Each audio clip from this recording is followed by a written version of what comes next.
About even the government, it's certain alien races that actually know where.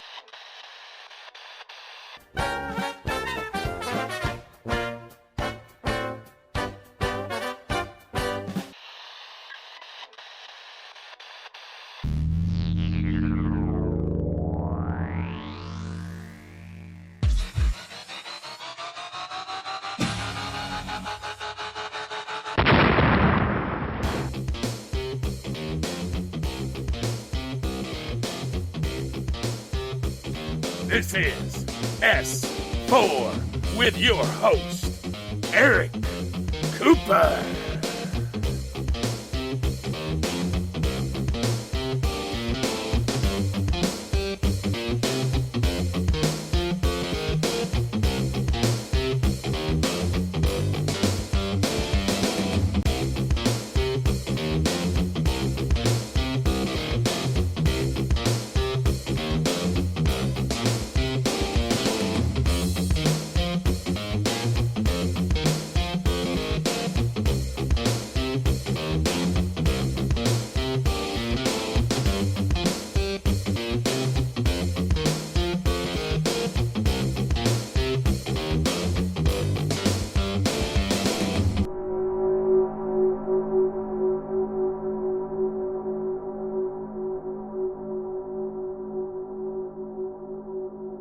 Alright, greetings folks, and welcome to S4, where we talk about the real issues, again, involving paranormal and current events, coming to you live from the S4 headquarters, here in the heart of the Cascade Mountains of Washington State. We also cover topics like we did last week. We talked about coronavirus and pandemics.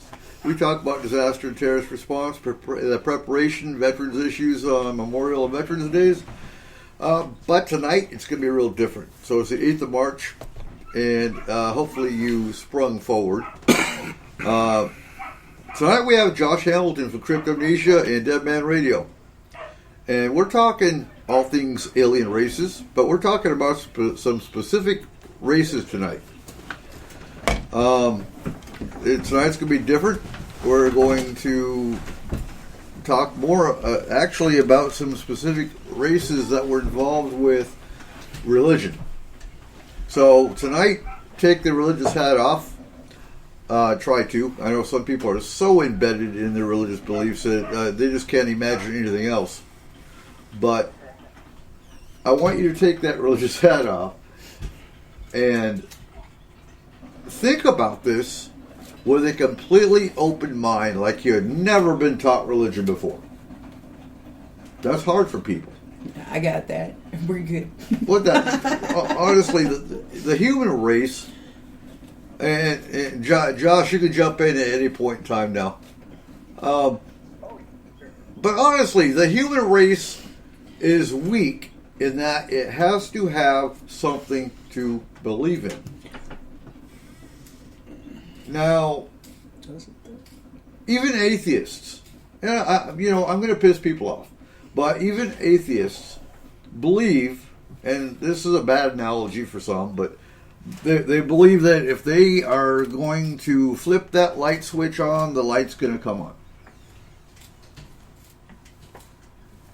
That's not much of a stretch of a belief. It doesn't mean you have a supreme being, you have a supreme goddess, whether it's a god or a goddess. You believe in energy, you believe in the elements, you believe in science. You know, it's a belief system. Now, go ahead.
to do that. Like if we help you, worship us, or we just did that. And that's, to this day, it drives me nuts because people are like, oh, I don't know if aliens are real. And it's like, dude, we literally carved them in the wall.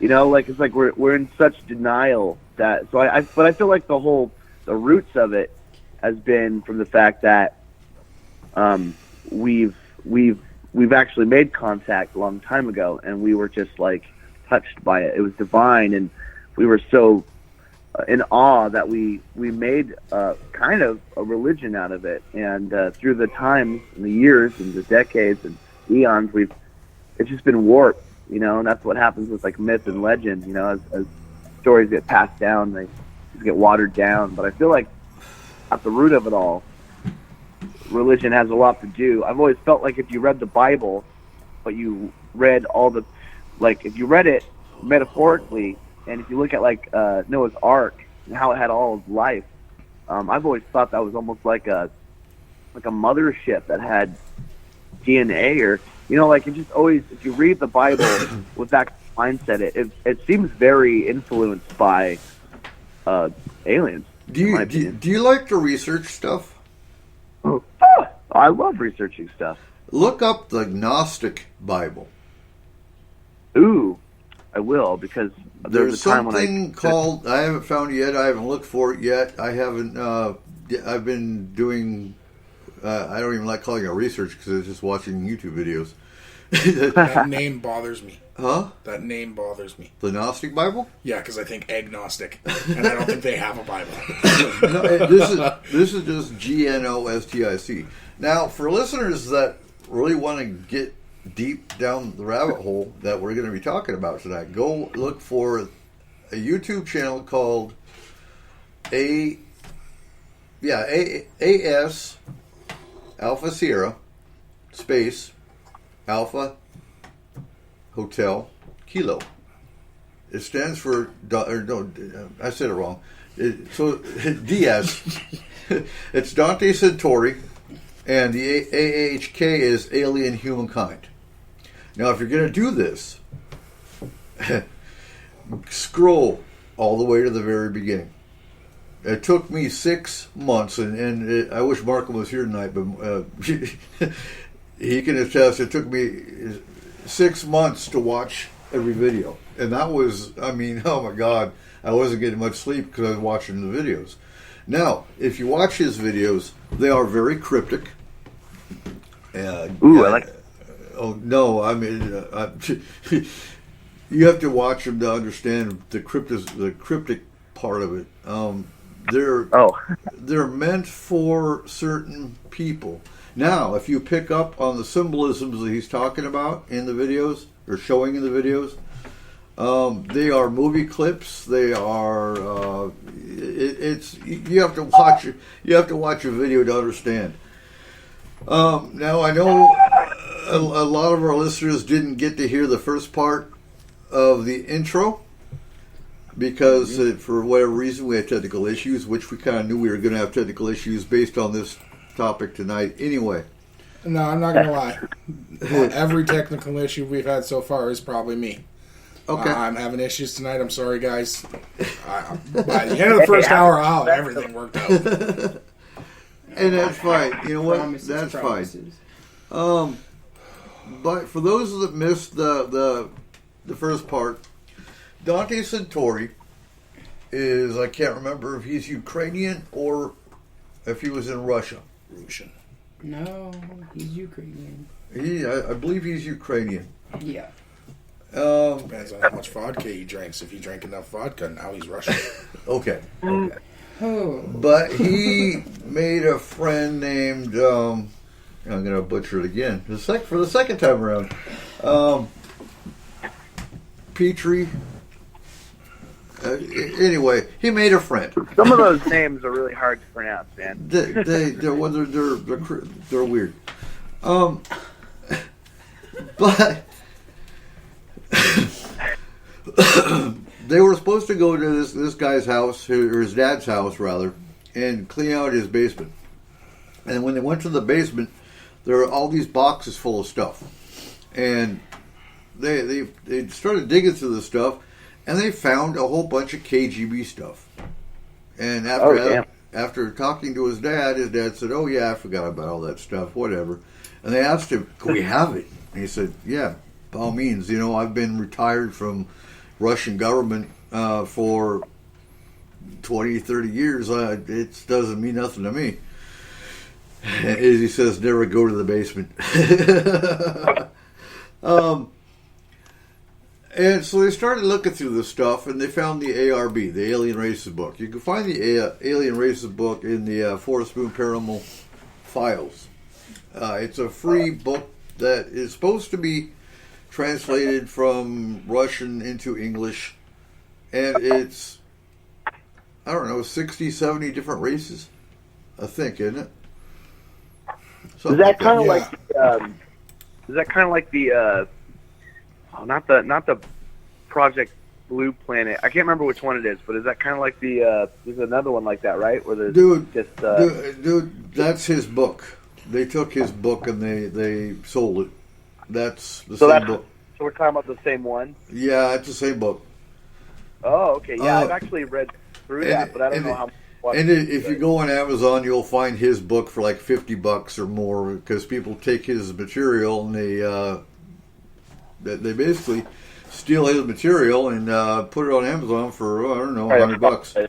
It did blow my mind. Huh? It did blow my mind, because I am a mild gamer now that I'm getting older, but games that I've played that are mentioned in this book, including the Mass Effect series, where some of the aliens in the book that he has specific drawings of and pictures of are in this game. Uh-huh. Oh, that's kind of cool. Yeah. So you can actually download the PDF for free if you look enough. You don't need to buy the book at all. No. Don't buy the book. You can go on the Forest Moon Paranormal Files and you can get the book for free. Exactly. I know it's very cool because it's got a lot of like reverse alien technology engineering and just all the races and stuff, and it makes you look around. One thing, if I may, one thing I've always loved is talking about Albert Einstein's 12 dimensions, because people think it's like different places, but it's actually different perspectives of reality. And when you open yourself up more to what's around you, you just become more aware. And Josh, when after go in the Forest Moon Paranormal Files, and you will find a book on Albert Einstein, you will find a book on Tesla, and you will find a book on the works of Leonardo da Vinci. So a lot of people don't understand Leonardo. You say Leonardo da Vinci to a common person, they think automatically, "Oh yeah, he did great art." No. Yep. Da Vinci was a lot more than an artist. But he did do great work. Don't say no. No, he did. No, totally get it. He was a great artist, but he was a lot more than just an artist. Oh my God. Yeah. The man was an alien. Anyway. So, revealing, just you get more of a perspective on your reality. So now when I look around, every day when I look around myself, I look at things and I go, I wonder what that is, or I wonder if that person's really a person. There's this one gentleman, I don't know his name, but one of the things that freaked me out was there's this old gentleman I used to know up in Concrete when I lived up there, and he acted so bizarrely that I questioned that he was actually a human, and I'm just the kind of person to ask him in a way that wasn't obvious. I had a hunch that he was.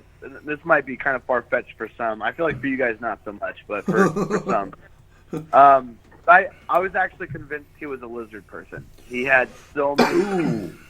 Not a reptilian. His eyes and everything, his tongue, and he just did things that were very bizarre. And when I asked him what he thought of lizard people was, he acted very defensive, and then a week after that he died. So I've just like you notice things like that when you read that book and stuff like that. You question your reality. And I've just, some people lose sleep over it and they go crazy, but I guess I've just kind of accepted it, the fact that we really don't know what's happening, different realities. We really don't. We like to pretend that we do, and so we can be comfortable, but in all reality, there's so many beings and things around. It's funny because when you just see how like the presidents act, when you see how they are and how they wanted to find stuff about aliens too, and the fact that they don't even have the ability to research that stuff at their rate. That tells you that you don't need physical evidence to know that stuff is going on. When people react away in a form of defense and lying, it's almost like they're telling on themselves. So when you see all these credible people questioning aliens and these religions, and the one that blows my mind the most is the dollar sign.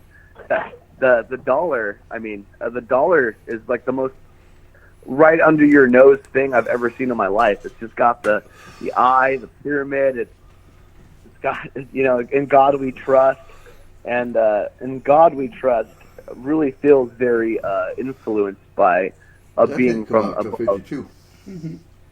But the in God we trust part actually wasn't established until 1952. It was World War One, I think. It was either World War One or two that they actually came out, and they came up with "In God We Trust" for currency, because the people needed to have something to believe in, that we were going to win the war. Essentially, that's it in a nutshell. Oh, that makes sense. What war? It just all World War feels II. Then it wouldn't have connected. been 52. It's just crazy what there is 245. there. And I'm trying to remember. It was in 52 they established it. Then it would be Korea. Okay. It was one of those wars. Yeah. We've been in so But many you know damn what wars. I'm saying? Like, it just, you read that stuff and you just look around and realize that some of that stuff kind of makes sense, is what I was getting at. Long story. Right. 1956. Thank you, Izzy. Oh, okay.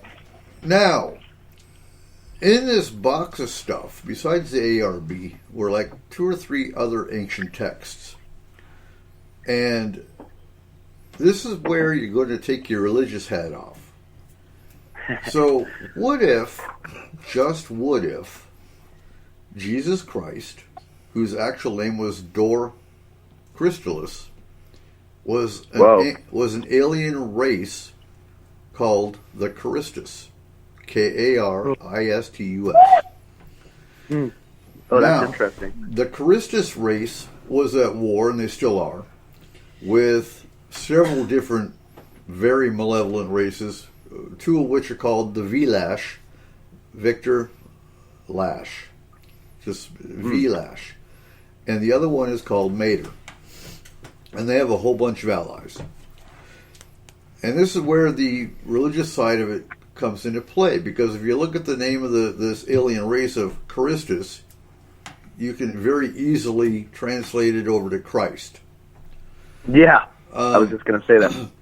Now, his archenemy, essentially, in a nutshell, was another alien named Lucifer. So, again, you can very easily take Lucifer. Lucifer is still here today. There have been videos of him and his vehicles and whatnot. Again, look at Dante Centauri's videos and you can see a whole lot of stuff about all this. So, Dor Christulus did have 12 disciples. That much is true. Judas Iscariot actually kissed him, and he was put on a cross. Now, here's where it gets... Jackass. Right? They were human, though. They were humans. Now, this is where it gets a little bit sketchy, because when they did put him on a cross, and if you go by this theory, the Charistus race was at war with the Vlash. Now, what's interesting is when he died, the Charistus came and took his body. And in that whole concept, one of their craft was shot down by a Vlash ship. That's what caused the earthquake. It wasn't an actual earthquake when Jesus died. It was actually one of the Christus ships crashing. Now, what's interesting is not far, because, archaeologists, they find these sites. So they know where the crosses were. They know where, just think of the, hey, Joyce, welcome to the chat room. Joyce.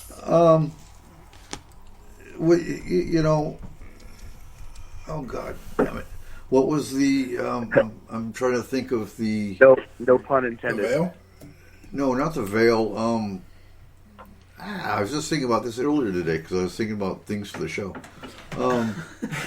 You got to be a little more descriptive. You thought about 40 things. So they thought they found Jesus in the Shrine of Christ. Yeah, not the shrine. Anyway, The shroud. The shroud. The there shroud we of go. Turin. So Yeah. they found the shroud of Turin, and I think it was Jesus, right? Now, What, the bloody face one? No, that's the veil. that's the veil, yeah. So not far from where the crosses were, archaeologists have actually found a crater. And in this crater were actually scorched and burnt rocks, stones. So it's very feasible that, I won't say proves, because this is all based on your belief, but it could show where a spaceship crashed and caused an earthquake. Now, That's it. Why the thunder then? well, just think of the noise you would have of spaceships shooting at each other. All right. No, I'm just, No, I know. I know. You're my skeptic. I'm thinking of, I'm also the Catholic, so I kind of have to defend our things a little bit. Right.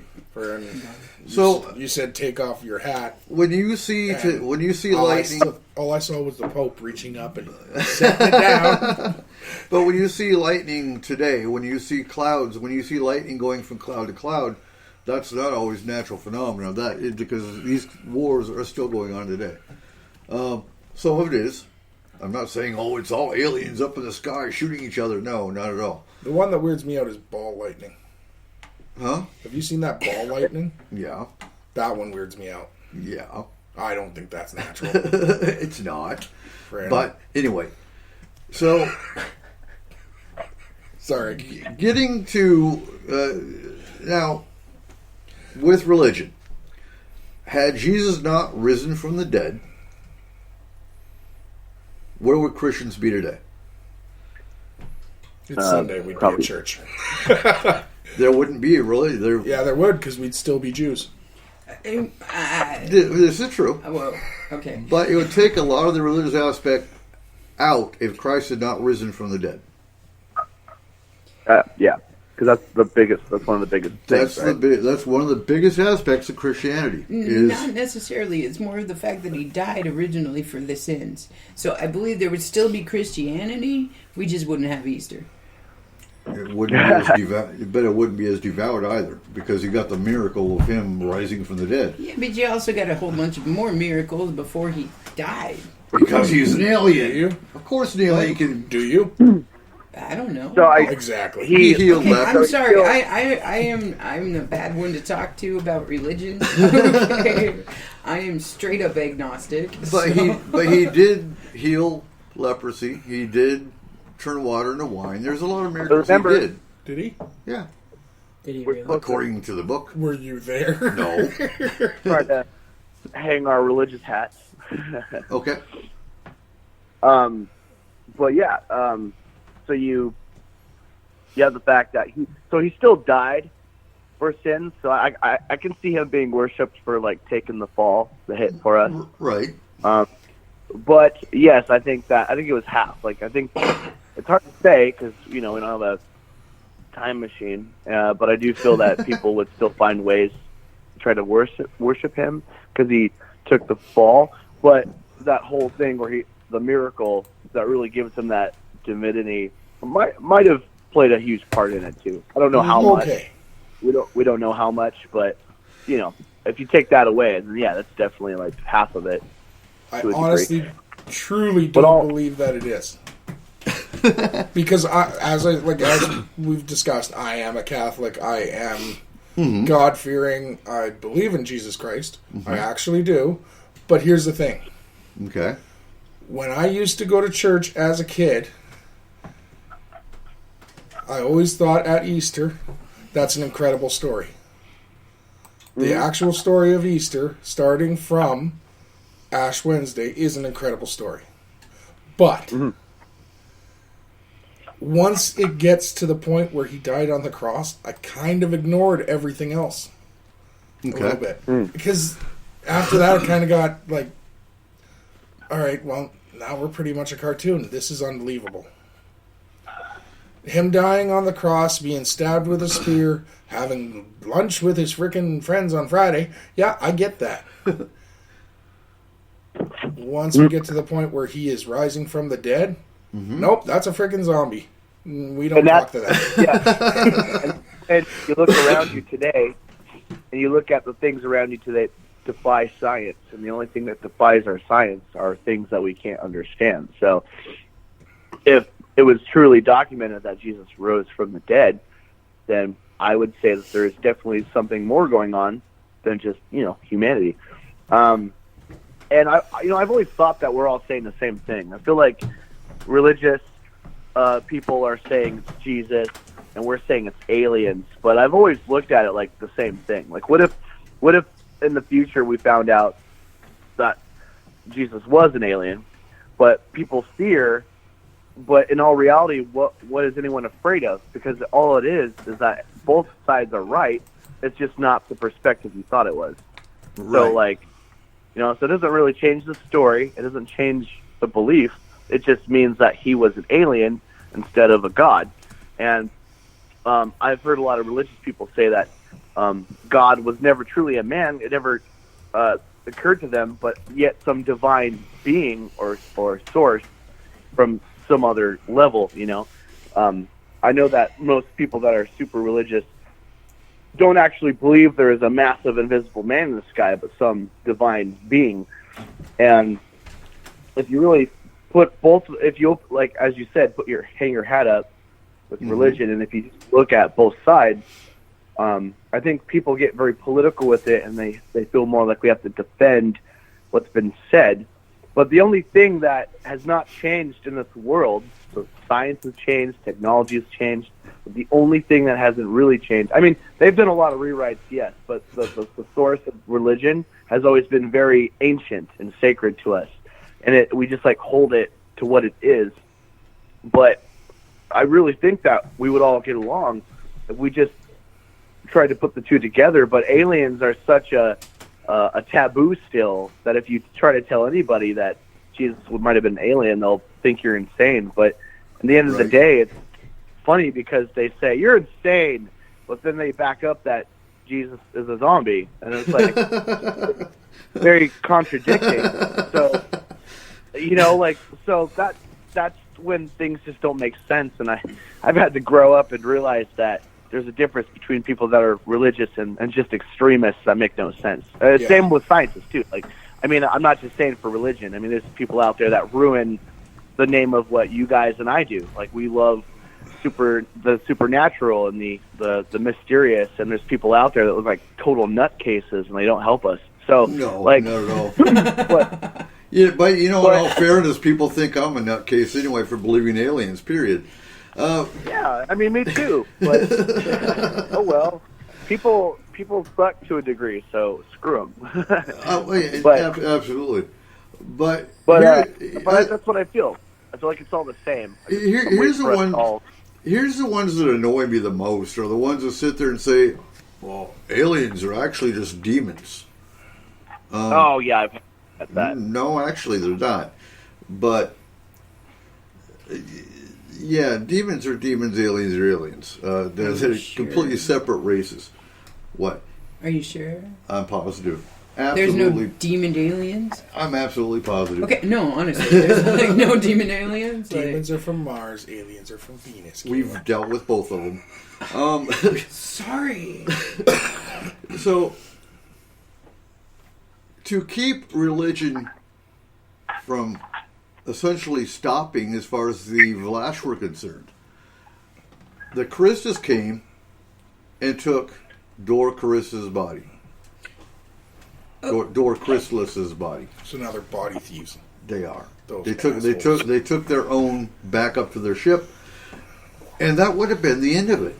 But the Vlash said, "Oh hell no!" So the Vlash put one of their races into the tomb, and he's the one. That particular Jesus is the one who rose from the dead. Joe wants to know if an alien can become possessed by a demon. You should answer him before. No, those actually, little kids hurt him. demons eat aliens. They are they don't like each other. They are. We've actually proven that in a specific case that we did. He also says, if so, would he abduct himself? No, he'd probably abduct the demon It'd be a little weird once the probing and started. probe him. Yeah. Would do aliens have their own source of demons, like how humans have demons? I mean, I guess demons aren't human. No. The race of demons do not get along with aliens. Great. No, but like you know how we have. I think what he means is how we have demons and like as a religious belief. Oh. Aliens have to have their own religions. They do. Most alien races. Most alien races, and this is going to sound far-fetched too, but I really don't care. Most alien races, not all of them, actually have the belief in a creator goddess. You and I talked about this just the other day. Creator. I thought you said crater goddess. No. And I was like, No. oh, dude, what is this? So the original pagans from Egyptian, from Sumerian, worshipped a creator goddess. Oh, she's That makes calling sense. you out. Oh, I know. She always calls me out. So, no demons get along with any aliens? It seems like a really broad statement. It could be, but based on our experience of... Oh, wait, you were on that case. Yes. Ooh, calling out the call out. Well, okay, but you, like, there's always that opposites attract buddy system. You know? Uh-huh. Okay. No, like good cop, bad cop type thing. You know? Friggin' angels and demons. There's always the So the you're buddy, saying two there's a buddies. yin to a yang. Yeah. All right, cool. But the thing is, most of your aliens that have enemies are other alien races. It's been the research side I'm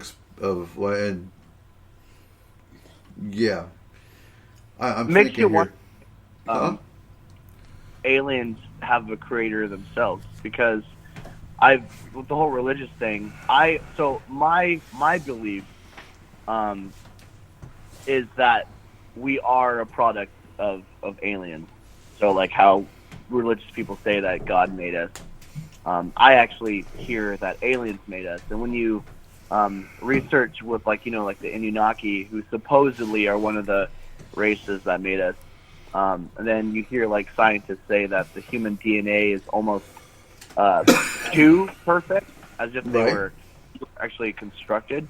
Those are interesting, and if that's in theory, if that's true, it makes you wonder if aliens have their own religion, if they have creators as well, and if that's what inspired their religion. It's very interesting, like almost like you would follow your parents' footsteps,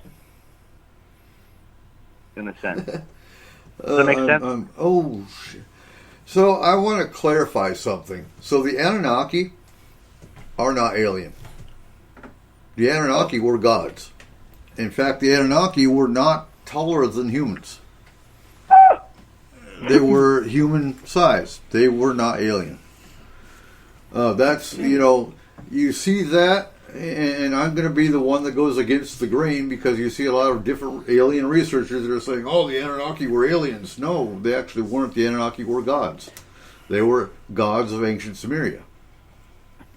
Oh, so you actually, so even though we like believe that potentially Jesus and stuff was alien, you still actually believe that there's deities and gods out there? I do.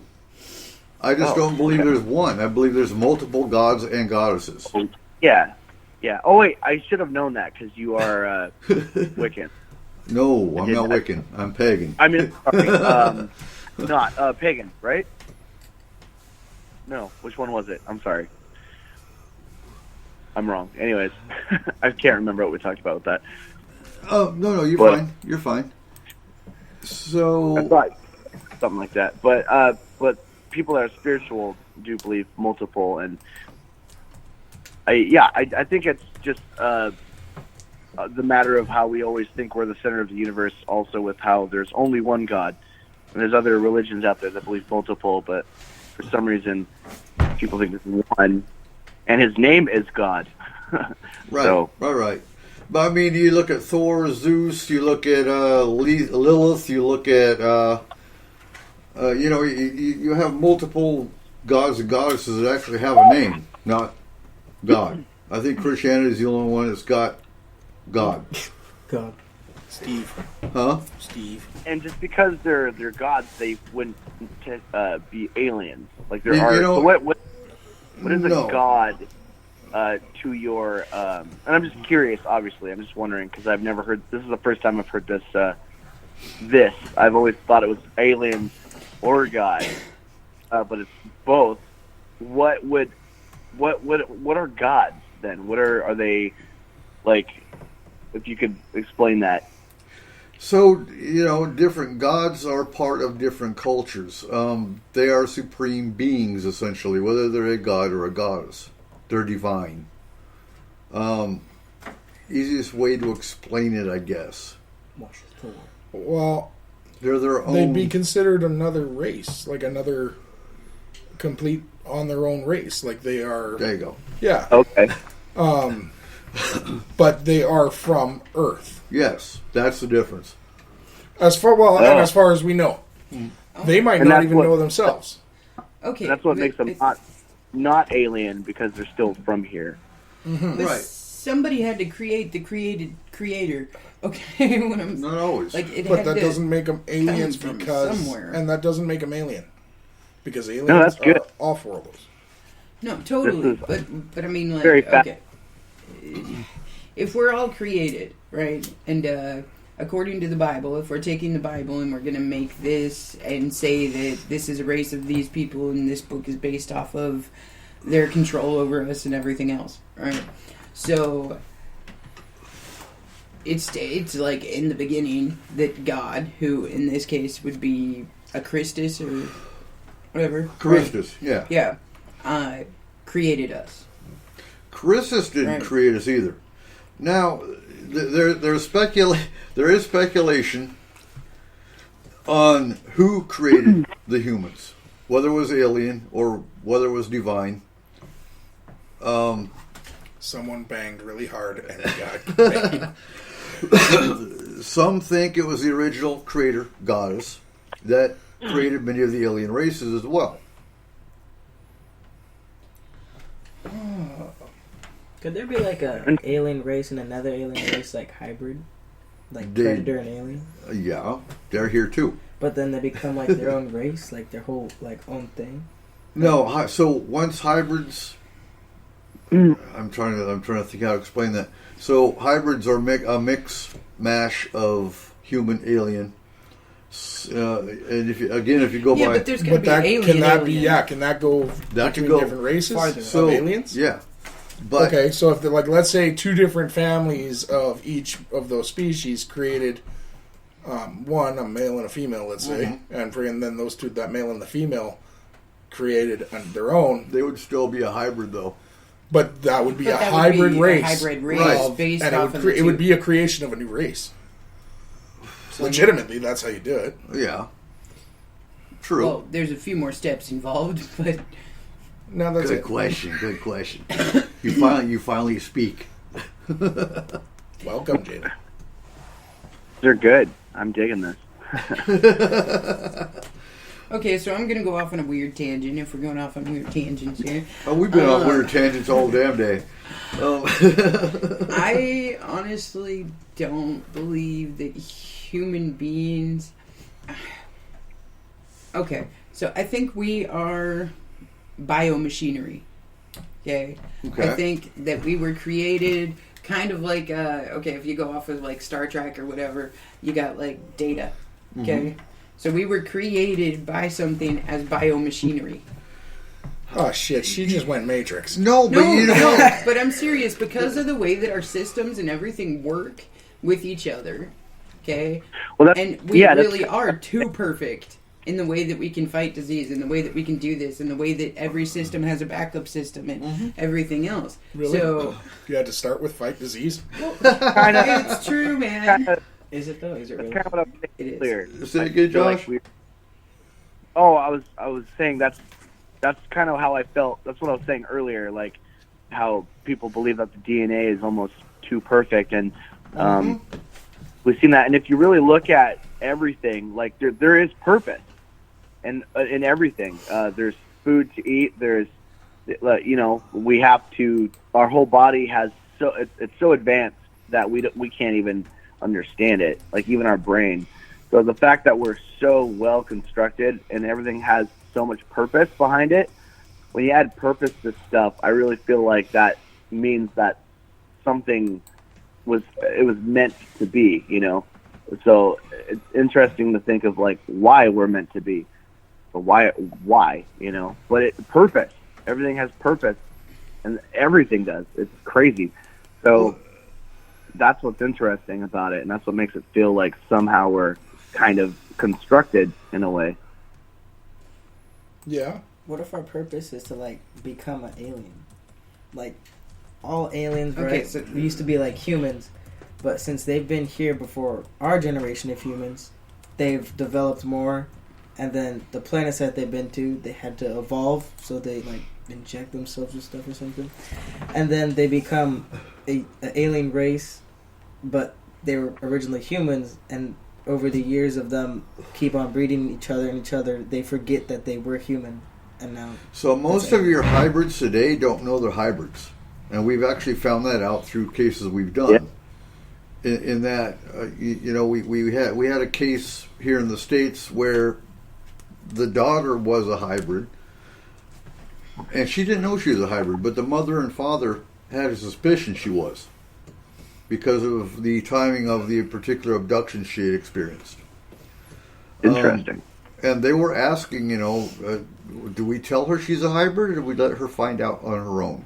And, sometimes you just leave that door closed until the timing is right. But I see what he's saying. So- So, like, there's it would be what you could describe as the human condition. Right. Being human is only a condition, and friggin' it is something that eventually you shed.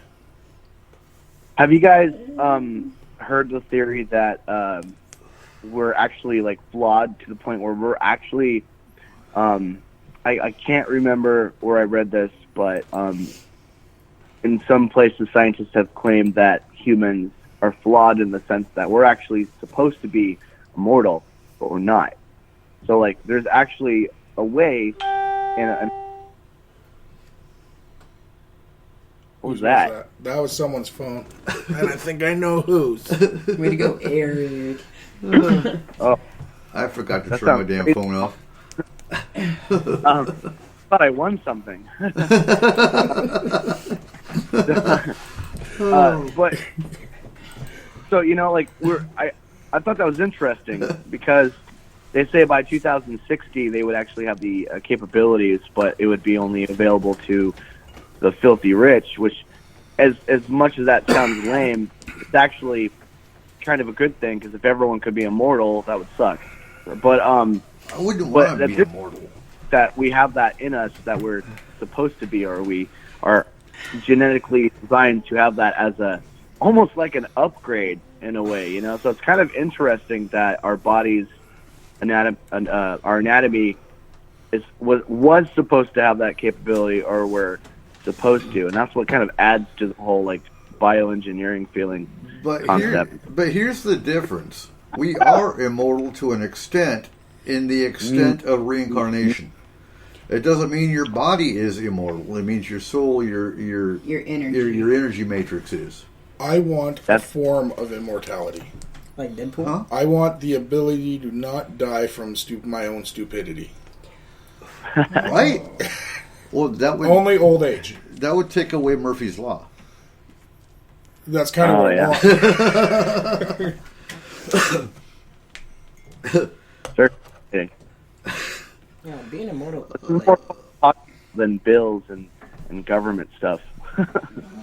Now, Like politics. I'm trying to think where we were going with this. Sorry, Bioengineered human race. Oh, that's why. Yeah, okay. So some think that the human race was actually created as a slave race for certain alien races. I don't buy into that one because of the barbaric nature of human civilizations. If you go into some theories think we were created to harvest resources, and it was found out that, well, humans can think on their own, and we're not really good at that. Okay, so what happens if we were created as a slaving race, right? But then developed the capability to think on our own, to have free will, let's say, okay? Right. Well, then it would cause a barbaric state because this subculture of us, we all thinking in different, and we would end up fighting with each other and killing each other off. And maybe that was the whole purpose, is the fact that they were done using us for whatever it was they were doing.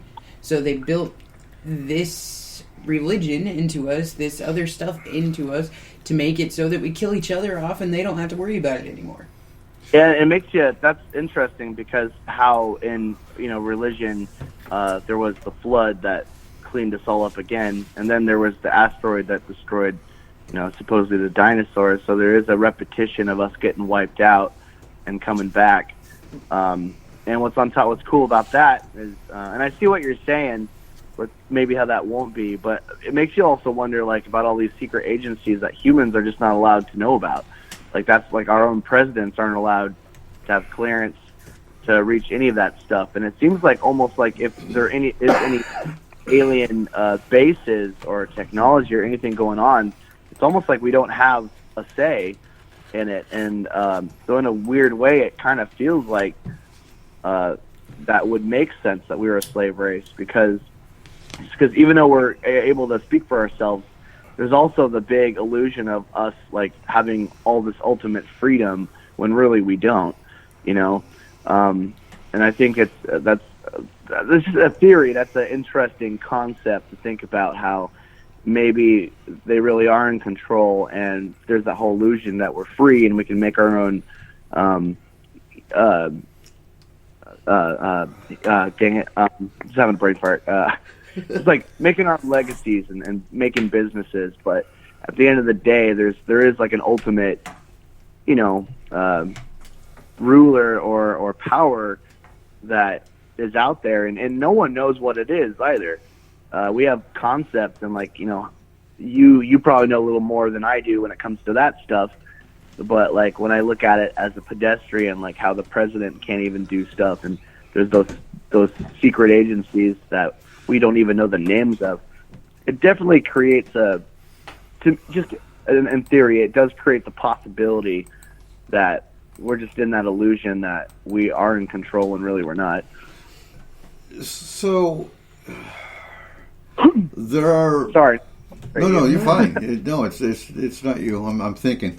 There are multiple races that have been here since the beginning of time. That much is true. I believe that. Some of them did want to use us for slaves, but there were other ones that saw the potential in humans and weren't going to allow that to happen. So when humans were shown to be out of control, I do believe is when they started throwing religion into it, because religion does control humans more. Yes. It's like the ultimate. Right. Because we need it, and we need it to live, and we need it to believe. And when we make mistakes, it gives us strength. It's literally a primitive thing now. It's kind of like when I was in college, I took storytelling, and they talked about how storytelling is almost like a an instinct of ours. It's something we've been doing since we've been painting on the walls and not being able to speak, like telling stories to one another to survive. Just like religion, oh, it's always been there, and we've always needed it. And so when you take the concept of Christus, and they came and got their alien off the cross and took him home back to their ship to fix it, basically. The Vlash couldn't let that happen. The Vlash couldn't let that religious concept stop, which is why they. And if you look at a lot of religious text, and Izzy and I got this discussion the other night. Well, if I just got killed and raised from the dead, I would have a different personality too. I'd be a little bit pissed off. Agree, and I agree. Yeah. But again, there are some that say his personality was altered not because he was pissed off or because he just died, but because he was a different alien race.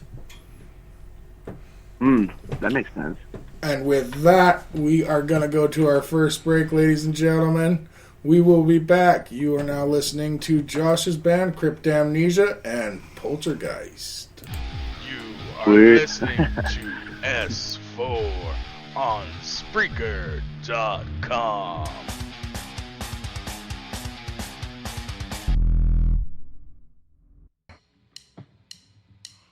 They say I'm evil, they say I'm dead inside. Check out my ego, 'cause I'm rotted here tonight. Just burn me like a witch, and watch as I catch fire.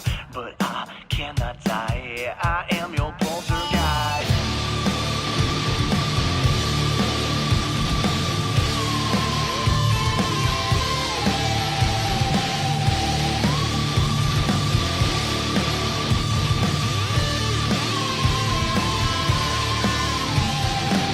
I must have 1,000 souls trapped inside. 1,000 souls that are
watch as I catch fire, but I cannot die. I am your motherfucker. They say I'm evil, they say I'm dead inside. Check out my ego, 'cause I brought it here tonight. Just burn me like a witch and watch as I catch fire, but I cannot die. I am your poltergeist, poltergeist, poltergeist, poltergeist, poltergeist. Oh, poltergeist, poltergeist, poltergeist, poltergeist.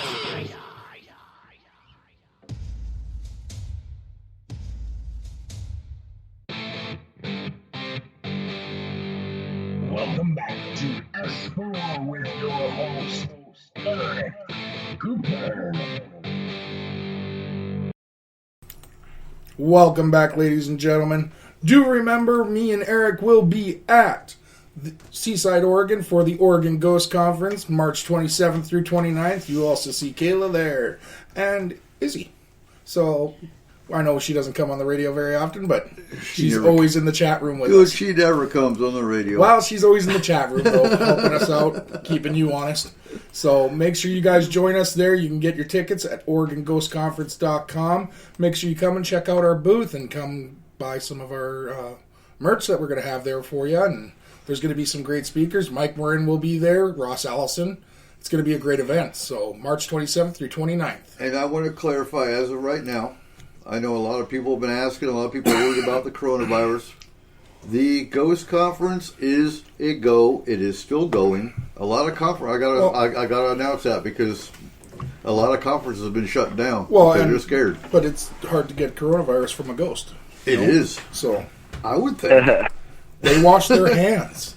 Or alien. Well, I'm not going to say that. Aliens may have created the damn coronavirus. And aliens don't wash their hands. Especially those slippery reptilians. Hey, we're in the rabbit hole. Why not say it? Yeah. Oh, man. Maybe they created the flu to try to eliminate the population. Who knows? Or maybe one of them sneezed on a turnip and then it was eaten. Right? Hey. You just never know. Anyway, so Probably. I have this belief that everything happens when it's supposed to, and everything happens for a reason. And, our initial guest didn't make it. No, well, it is daylight savings time. You don't know what happened. No. It's a hard one. That's not my point. I've been trying to reach out to Josh to get him on the show for how long, Right. Josh? And Oh, God, I feel like it's been a year. Pretty close. it's probably pretty close. But we've been trying to get you guys on the show for forever. And, on a whim, you were online. I was like, maybe Josh wants to come on tonight. And you were oh, hell yeah, let's go. So, here we are. We've got Josh. Yeah. Cryptomnesia. Only easy. Getting up the concrete is just a little harder, is all. Right. But we've been talking about it. We've wanted to forever, so I'm glad that this finally worked out, at least for a phone call. Well, what's Now, you guys- interesting... You're more than welcome to call Ticker. I love being called Ticker. Facebook won't let me call myself Ticker. No, but, they like real names. Just like, they tried to block me tonight from putting out promos for the show tonight. But what's interesting is you not only are the lead singer of a paranormal band, but you have your own alien experiences, so you were a perfect guest for the show tonight. Ooh. Yeah, I've had quite a bit. I've had ghost experience too. The thing that cracked me up about so I believe that a good skeptic is good to have, because when you're like, if you're going out ghost hunting and you have that person that jumps and questions every crack and sound, those are hard to work with because they just want something to happen. But if you really want to prove something, you got to question stuff.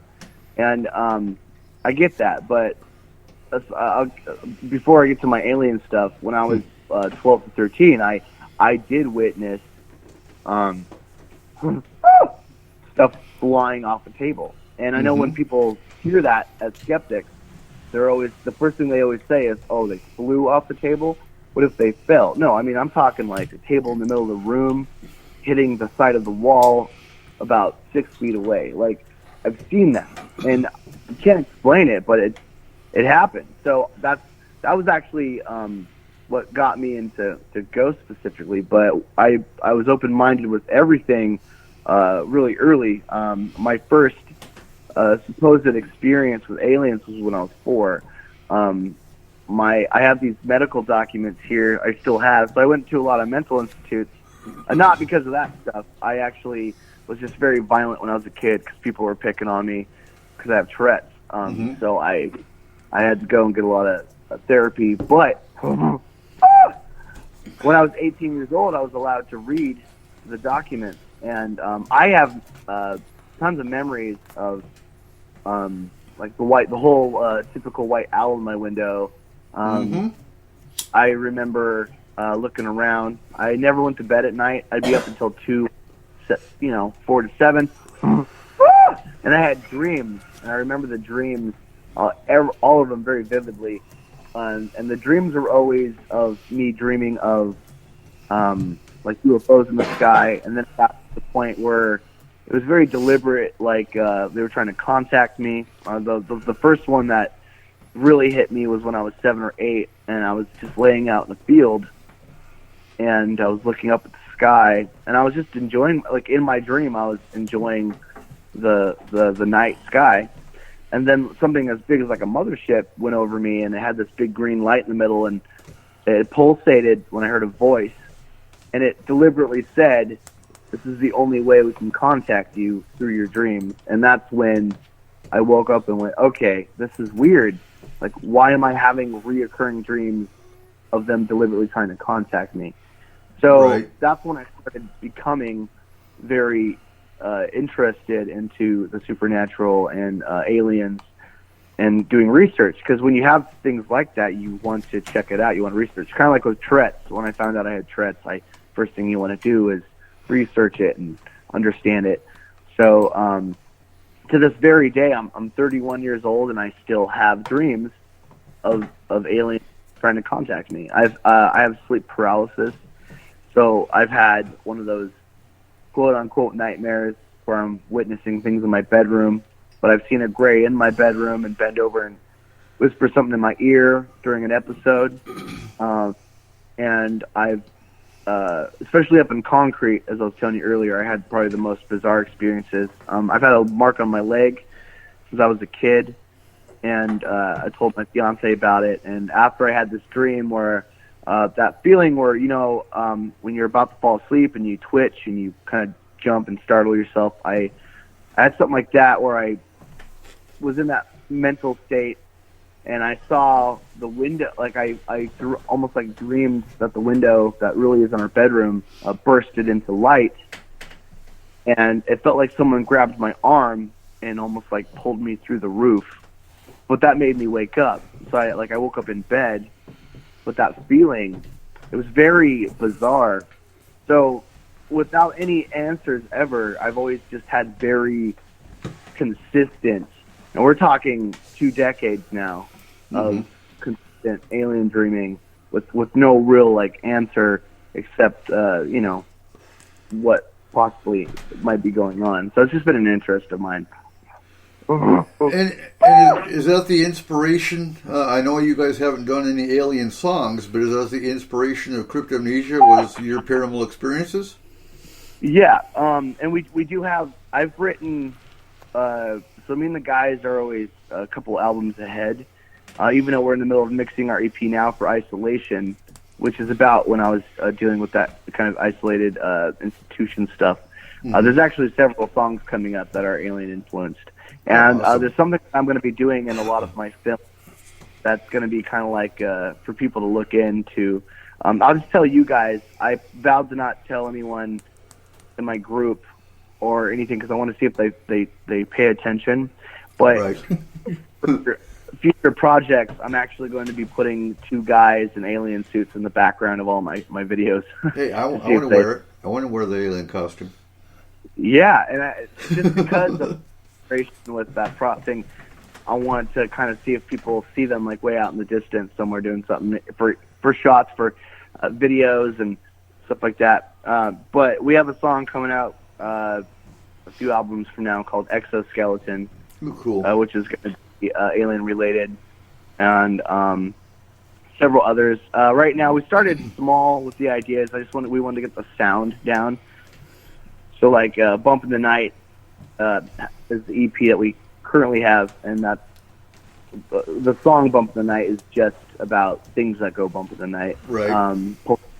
Poltergeist is a metaphor about your haters.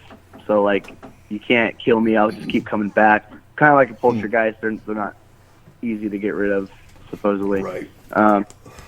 So there's definitely a lot of inspiration with Cryptamnesia. That's exactly what we do. We play monster rock, and a lot of my ideas and what's going to keep being done is a combination of the supernatural and conspiracy. I've always been very fascinated with conspiracy. We have a song that's dedicated to the whole Plum Island incident that I thought was kind of interesting. Oh, right on. Operation Paperclip. Yep. The story of Dill Glocken. All those things are just very fascinating. The Nazi time machine bell thing. Mm-hmm. So, yeah, no, but I try to make sure that there's still purpose behind it. So, it might be hard to do with all the songs, but I try to take something like that and give it some, like, purpose. Like, so when we write a song that's kind of inspired by Operation Paperclip, it's going to kind of have that, like, double agent feel, like being backstabbed, two-faced, something like that. So, but still having those inspirations of what that really was about. And that's awesome. Yeah, and a lot of the stuff I'm writing, I'm going to start doing my first feature film this year, and it's just a horror comedy, and it doesn't have a lot of paranormal inspiration. It's just local music, and it's about how the local scene is supposedly a kill cult. So I guess it's got some little jabs about how I feel organized religion is. Mm-hmm. But later down the road, I want to make a lot more inspired by that. I'm really into heroes too, and there's a story I want to write about an anti-gravity hero, and I actually want to base the story about what was the name of the supposed meetup that the president did with the Greys. Oh, you know what I'm talking about? That was Eisenhower. That was the we talked about that on the show at the time. The something treaty or something whatever. Treaty. Yeah, it was the. Yeah, I forget too. Yeah, We guys Look that up. Okay. Yeah, the treaty. So there were supposed to be two different races that he was meeting with. He denied the first race because they refused to give weapon technology, and he wound up meeting with the Greys, I believe it was, with the agreement that they could. And I have my own theory about this because it was supposed to be you could abduct a certain number of humans. And in return, we get technology, but they kept doing it and they didn't stop. Yeah, supposedly. So I great on. God damn it.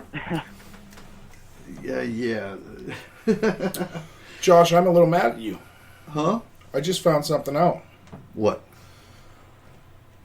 I can't believe you didn't start with this.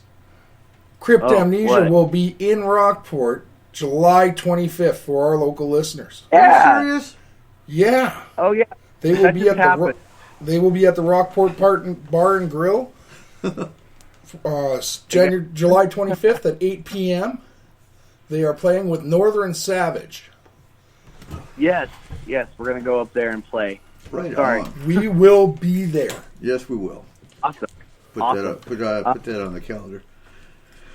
So, Yeah, so for our listeners, I do want you to tell everyone where they can find you.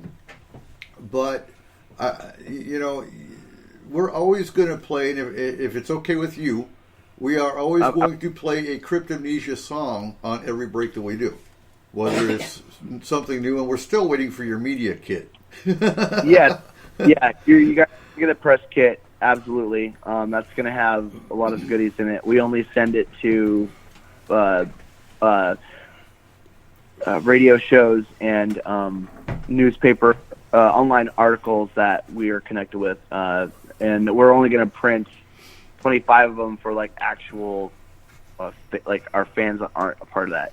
So that's going to have an autograph from Jason Brooks, who is pretty much the new Jason Voorhees. TJ Graham. Yep. I know what you're talking TJ about. And Steve Dash are both actual Jasons. I think Steve Dash was the sixth, and then I forget which ones were which, but they're both the legendary Jason Brooks, and they both pretty much.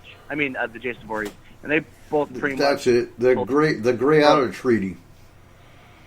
Yeah. Yes. That was the treaty with Eisenhower. And what's interesting about that case, because they've never proven it, but they've never disproven it. But the day the Gray Otter Treaty happened, there was a dentist that came out, because the story goes that Eisenhower was supposed to be going to the dentist office. And the dentist office that he was supposed to be going to said he never came here. Which it doesn't prove or disprove it happened. But if he wasn't at the dentist, where was he? You know, right. At the theater. Stop it. That combination of supernatural and conspiracy are what the songs are about in Cryptamnesia, and any future stories I write for. I really plan on doing more books and scripts because there's a good market for scripts right now, and I love writing stories.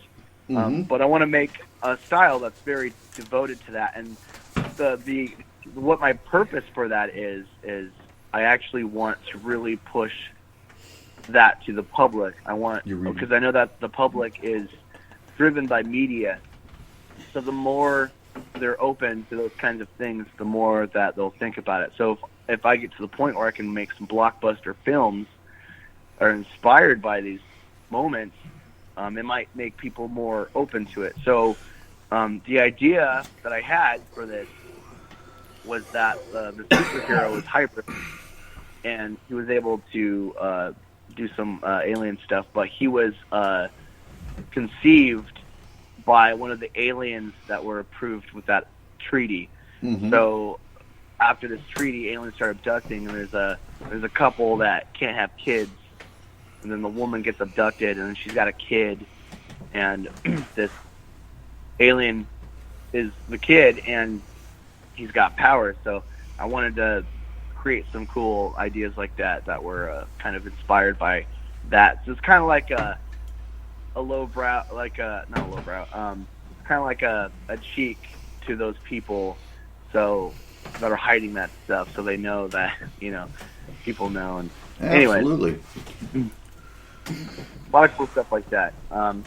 So yeah, I that's what inspires Cryptamnesia, and that's what inspires the stories I do, and I just it's very fascinating stuff.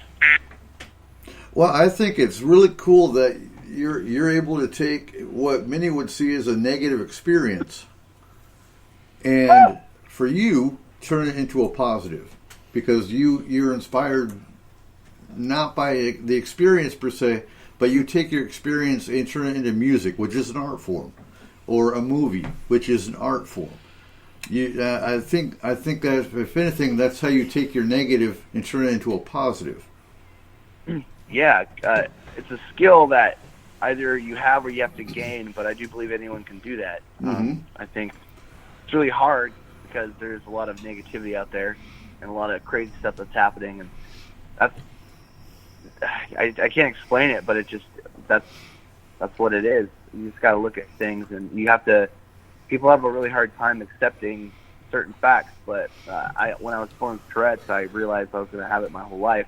Right. But I didn't try to get rid of it. I tried to make it a part of me, so it became a brand.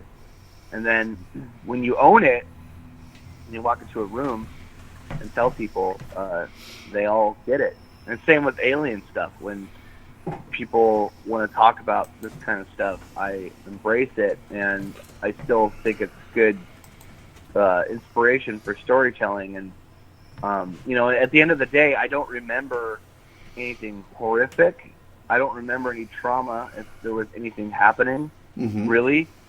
But I know that there's a lot of interesting pieces that have made me realize that there's definitely something going on, and the dreams are the biggest one. There's supposedly one of those many, I'd love to get your opinion on this, but one of the many conspiracies out there is that we have an alien ambassador that represents Earth, and he was supposed excuse me, he was supposedly taken from the Roswell crash. And I had this specific dream that this is one of the top ones that really stood out to me. I had this dream that I was meeting. It's so vivid too, because you can feel the cold air, you can hear the trees brushing. Like it's so real. And I was in this car, and I was in the front, and there was an African American lady driving, and she was a suit, almost like a Men in Black kind of type, but she was really sweet. And we parked right in the middle. Like there wasn't even a road or dirt road. It was just like in this brush. We parked in the middle of this forest, and she told me, she's like, "It's okay. Colin is really nice." She called him Colin. Okay. And so I got out of the car, and I had to get into another car, and I sat in the back. I had to sit in the back. And in the front, there was a man on the left, and on the right, there was a gray in a suit. And he was looking at me through the mirror, the rearview mirror, just kind of like studying me. And I remember trying not to look at him because I've always been visually terrified of grays. It's like it's one of the biggest. I'm fascinated by them, but I'm also fucking terrified of grays because they just look terrifying to me. Just studying me, but I woke up, and it was so real that I could still feel like the tingling sensation of the wind on my face. And Heather, my fiance, had to talk me down for like 5 minutes because I was convinced that they were going to come and get me, and that they knew that I knew something. And it was just like being sucked out of reality into a different reality. So my body was having a hard time adjusting to that. And that stuck to me for so long. I was so mentally confused. And then 3 weeks later, Heather and I are watching the Unsealed Alien Files.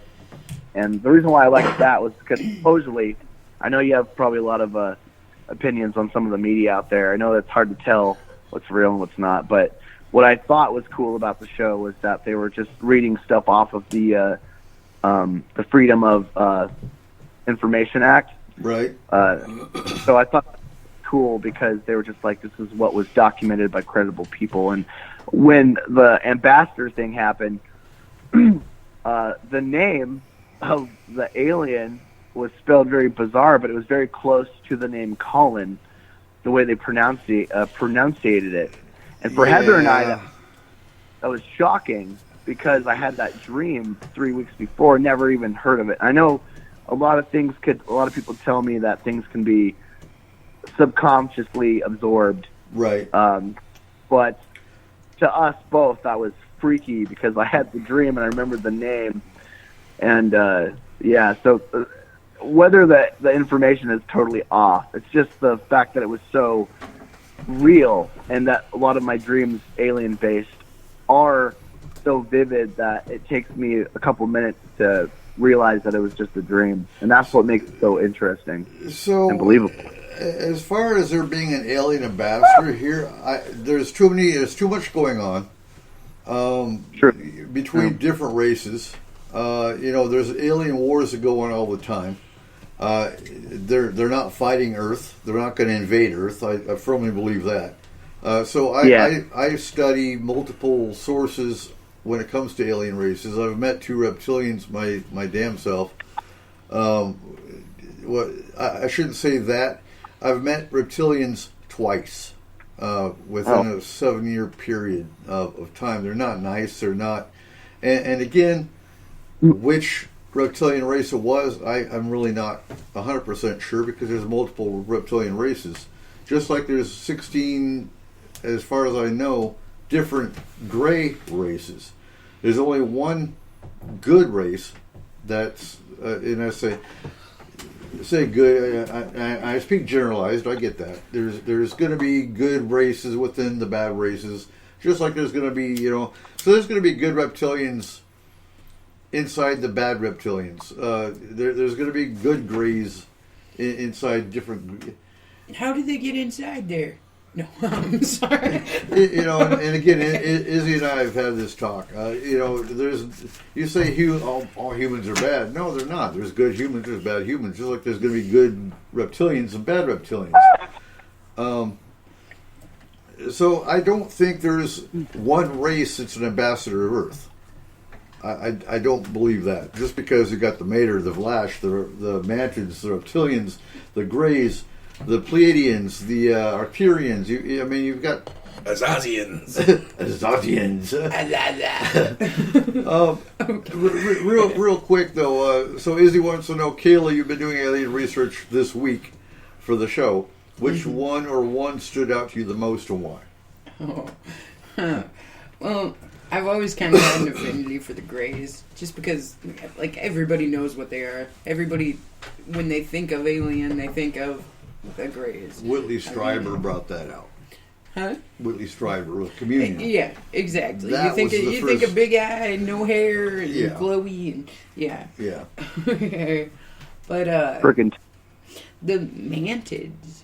Mantids are ugly. They're some ugly things, man. And it's not very nice. No, I'm not. I hate mantids. I hate bugs. But anyway, so why? They kind of look like a giant banana spider to me. Like, I don't... I'm like long and hairy mantid. But I don't know, just because they seem to show up everywhere. Mm-hmm. Like, and then I got onto this whole tangent about the Men in Black and how people thought that half of them were aliens and half of them were humans. And so, what is your opinion on the Men in Black? Like, do you think that they are an alien race that's trying to run a government thing, or do you think they're part of the government, or do you think... I think it depends. I think it's both. I think there's some Men in Black, especially the ones that look fake. You look at the cases in the 40s and 50s where the Men in Black showed up, and they looked fake. They had cars that were vintage that weren't vintage for that era. You see that today. Like fake people. Yeah. And they didn't move. They didn't move right. They moved robotic. Those would be the alien type. And then, of course, you're going to have the government Men in Black show up at your house today. If you're onto something, or if you saw something you shouldn't have seen, I think you could tell the difference between the two. Yeah. For the most part. What do you think, Josh? Have you ever encountered Men in Black? Not that I know. If I did, I wasn't aware of it. When it comes to any of those things, because I've said and done things too where I was like, someone's probably gonna keep tabs on me, and never have. Like I said, I've had a lot of bizarre alien dreams and experiences, some ghost experiences, but it's only been those two things. Outside of ghosts and vivid alien dreams, I've actually not experienced anything else. I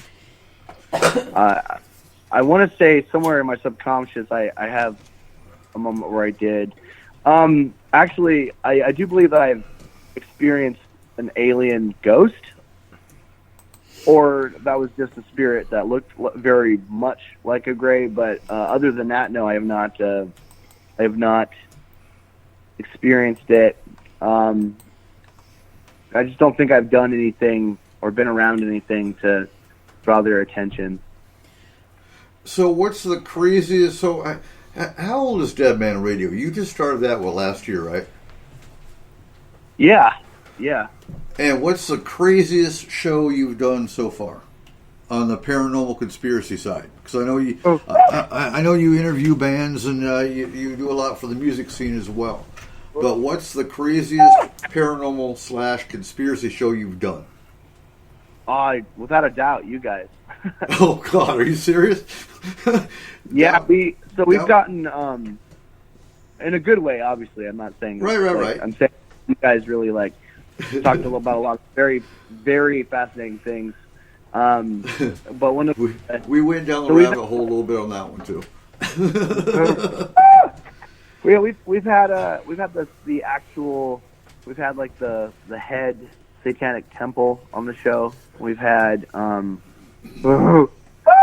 almost had Nick Pope, but I think that he said he wasn't into that stuff, and I kind of actually admired him for that, because I could tell he wasn't like media hungry. At least on that message, he didn't seem like he was interested. But Nick Pope is a unique, he's a unique character. He doesn't show up for a whole lot, and I don't say that in a negative way. The man was the Ministry of Defense UFO files guy, and I've been told by other UFO investigators and other shows that he will commit, but he doesn't show up. So I wasn't. I wasn't surprised. Yeah, he just said he wasn't gonna, and I was happy to have him reply, because some of them don't. We might have. Do you know who Sophia AI is? Yes. So we actually might have her on, and I don't even know how that's going to work because she's a robot. But, I saw your post about that. That is awesome. Right? Yeah. So I don't know what they're called. Her handlers. Okay, well they're handlers. But we've had a couple cool celebrities on. We've had Dee Wallace and who was the mother Mary on E.T. Okay. And we had Richard Horvitz, but nothing crazy yet. We had a mortician on, but he just told us the cool details of what that consists. And we're weird. He was like, I want to spare you guys the details, and we were like, why would you do that? Tell us in great detail. That's when you ask him, have you ever had a dead alien body in your morgue? Oh, that would have been such a good. So he's going to come back, because we didn't get to talk enough about that stuff. So he's going to come back, and I'm absolutely going to ask him that. Good. Then Maybe don't ask alien. Maybe ask a body that there was something weird about the insides of it that you can't explain. There you go. Ooh, yeah, something that might have been not so human. If you get my drift. Because if you approach with alien, that could automatically make him freeze up. Yep, they'll lock up. Because that like if you sit there with something that you can't explain as a mortician, and then someone just presents it as alien, well, that would scare the hell out of most of them. Mm-hmm. That makes sense. This is true. He did seem very insensitive to shock, though. But I do think that you're right. I should definitely ask it the right. You know, and I truly believe that most of them are, until one of the bodies says hi. Yeah. I think that at that point, anyone's bound to freak out. Yeah. It's probably actually haunted or something. Nah. Then just punch in the face and say, shut up. Yeah. And then we're going to have the lawyer who defended oh my God, what's his name? Ted Bundy. Oh, right on. And that might be interesting, but I think so far you guys take the cake on the most intense topic. See that. I will see that as an honor. Yeah. Because when we bring people, there's topics that are pretty much pre-ready. Like, we understand if we have a musician over, they're going to talk about music. Right. You know, but with you guys that have kind of dealt with all kinds of stuff, it's very Pandora's box. You don't know what's going to. And that's the thing. I don't get that sometimes, because I've had, so I'm in like 120 different groups. Some are pagan, some are ghost specific, some of them are paranormal specific. You would think they're paranormal specific, but they're not. They're one-sided. But I've had people come out and say, well, I don't see how anybody could experience Bigfoot, aliens, UFOs, and ghosts all in one lifetime. Like, really? Oh wow! Well, You don't live in have- concrete, do you? Yeah. People that's like my bass player. It's very ironic actually because Akon is a great bass player, and he's in the spooky band. But only until recently I found out that he's actually not a believer of a lot of that stuff. I was actually very surprised to find that out. So he's my brand new skeptic. Right. So, And he just loves the topic and the music, but he actually, when I told him that I saw stuff fly off the table, his only answer was that I'm making it up. And I was like, wow. I was like, that's the only possible solution? And he's like, yeah. And I tried to tell him, I'm like, there's things that are just happening. It doesn't have to be ghosts. He had one cool concept, though, that I thought was cool, even though I believe ghosts. He did say that he feels that people create ghosts, just like how we created. He looks at people that, and not to offend anyone in the room, this is just his belief. He believes people that create religion and God create that for, just to humanize something they can't understand. So anything that's divine. So I would take that as, he believes that ghosts are just our way of trying to humanize something that doesn't make sense. But I mean, even if it's just an energy push that happens on the earth, like I always believe that there's an unmeasurable force, even if it's not a ghost doing that specific time, that moment. There's all kinds of energies and pressure and all kinds of stuff all over this earth that could cause anything that we just can't explain aside from ghosts. What's that? There's something that exists out in space, and it's an element or it's a energy that scientists are actually aware of, but we can't see it. And I think I want to say we couldn't measure it, but that wouldn't make sense because how would they know about it? But there's an energy that exists out in space and it has a specific name, and I don't remember what it's called, but some skeptics tried to relate it to that when things happen on Earth, and I was like, maybe. But, right now they're studying parallel universes. And and that's what I was telling him too. I use that as an example. I was like, when science believes that there's enough investment into promoting the fact that there's other realities and dimensions, I think anything is possible. That's what people don't realize, is that once we found out the world was round, for some people, yeah, and once we found that out and we realized that there's other dimensions and all that stuff, I feel like when you start checking that stuff out and you put hundreds of dollars into it, I do believe that anything is just possible. The thing is, if we can't even control our own universe, should we even be going into parallel universes? I don't think so. Okay, are you talking about vacuum energy? I think that's a good point, though. I think that we should slow the fuck down. Oh, wait, am I allowed to cuss on this? You're fine. Okay, that's like my third F-bomb, so I just want to make sure. I know it's online, like I assumed, but I should probably check just in case.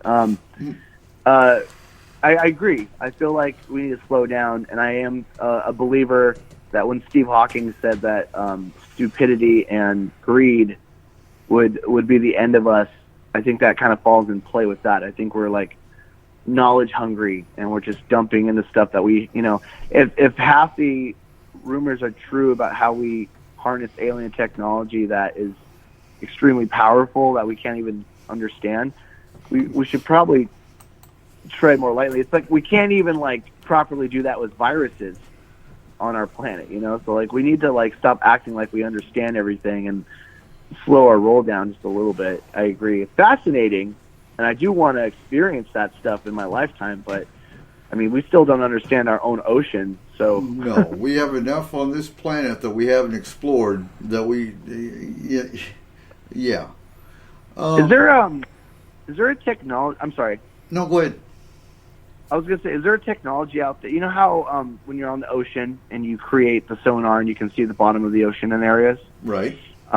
Is there a technology that does that with the Earth? Like just the Earth, like any crevices and caves and stuff? They have. They do have some that only go down so far. Now, with that, have you ever researched underground tunnels? To a degree. No, I can't say that I did it as a topic. I've watched a couple documentaries on deep tunnels, and I've, just here and there. So yes and no. So there's supposed to be tunnels. I know Dulce, New Mexico is one of them because there was supposed to be an alien war in Dulce, New Mexico. But there's supposed to be tunnels all over underneath the earth that are some are created by the government, some of them are created by aliens. There's some alien races that live under the ground. Some aliens have bases under the oceans. There's been UFOs, or actually not UFOs, USOs, underwater submergible objects. Seen in lakes, seen in rivers, seen in oceans. It doesn't really matter. There's aliens in the ocean. There's aliens in lakes. There's aliens on their own planets. There's interplanetary aliens. There's aliens in their own. There's aliens in their own dimensions. So, are we visited? We're more than just visited. They're here. They've been living here. I've always believed that too.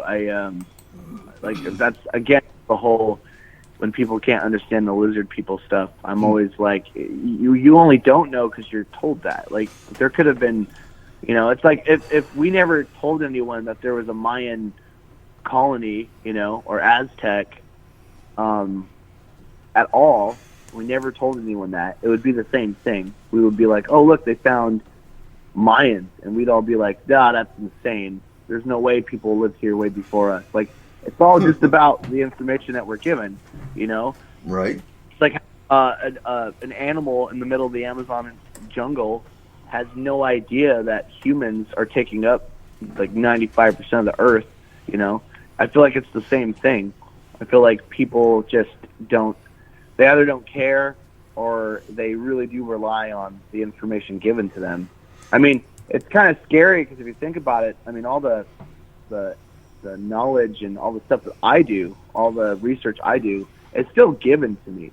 It's never really, who knows, like how clouds are made and all that stuff. That's all stuff that's taught to us and told to us. So it's really know what's real. And I forgot to tell. So for our listeners, Josh is also our photo and video analyst. Because we have about 15 minutes of our second hour. So you actually have a degree on photo and video analysis, do you not?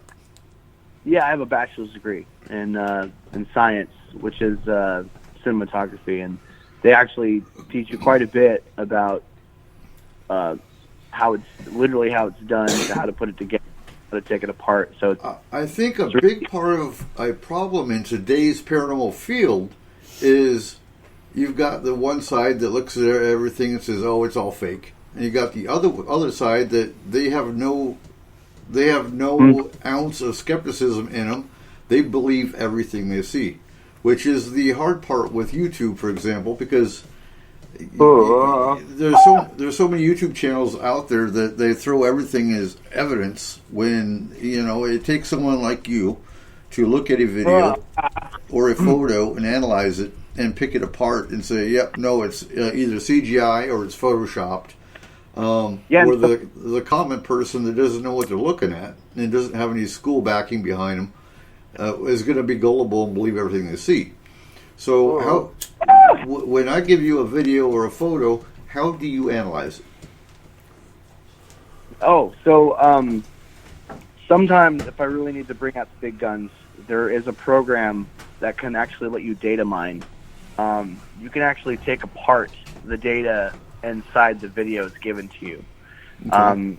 So if I was to download a YouTube video that supposedly was this real stuff, The fascinating thing is that we could actually answer those questions for ourselves by taking, because what happens is the information stays within itself. So if I was to edit, and like, I don't know if you guys remember that thing a while back where someone tried to, that worked at the news station, put like this really crappy alien behind this lady way in the background. And even though it was on the news, people believed it because it was on the news, but you look at it and it's so badly animated. Like, I knew that it was fake. But you can go from as much as taking programs and messing a lot with contrast, because things that are composited. So a lot of the special effects you see today on like movies, it's all about layers. It's all about layering, and the more time people put into layering, the better it looks, and the more realistic it looks. On top of like how they render it. So if they have a program that can do high definition rendering, they can make it look very real. So you can do it a couple ways. The basic simple way is just to take an image and you can mess with the contrast and invert the color. And what that does is, even though it looks like it blends pretty well with the photo, the color differences will be very, very different. And you can kind of see if it has any addition, like real shadowing or not. And most people don't realize that their hard work of trying to fool everyone is just a matter of changing the color and the contrast, and you can kind of see some of the composited stuff. But there's ways to data mine these programs to do that, and anything that you upload to YouTube, any rendered file that you upload, can be downloaded through any kind of free video downloader, and then people can data mine them. So they can see right off the bat if they use After Effects or Premiere or any additional editors. And for fun, I've done that, and it's funny because sometimes they're real. Sometimes you're like, oh, there's no file on this. So have you ever taken one like the Patterson-Gimlin film, or let's say that WSDOT video where like the Bigfoot was on it, and tried to see whether or not those were faked? Yeah, and the problem with that is people still like cut it. So like, even if it's a raw file, they'll still put it on an editor to like chop it up, like I mean, like, you know, so it's not as long. And when they do that, when you see that there was a program like that, by definition you have to assume it was fake because it's not raw. So if someone did it straight off their phone or a video camera, right, and uploaded it directly, that's like the best way to know. Okay, so you would need like the original copy of the tape then, in order to be like for sure this is and even though I'm on the and even though I'm on the bandwagon of hating Zach Baggins, I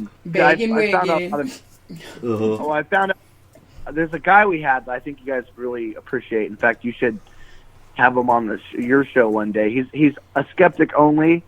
He goes I am Kenny Biddle, and he has a hate boner for Zach Bagans.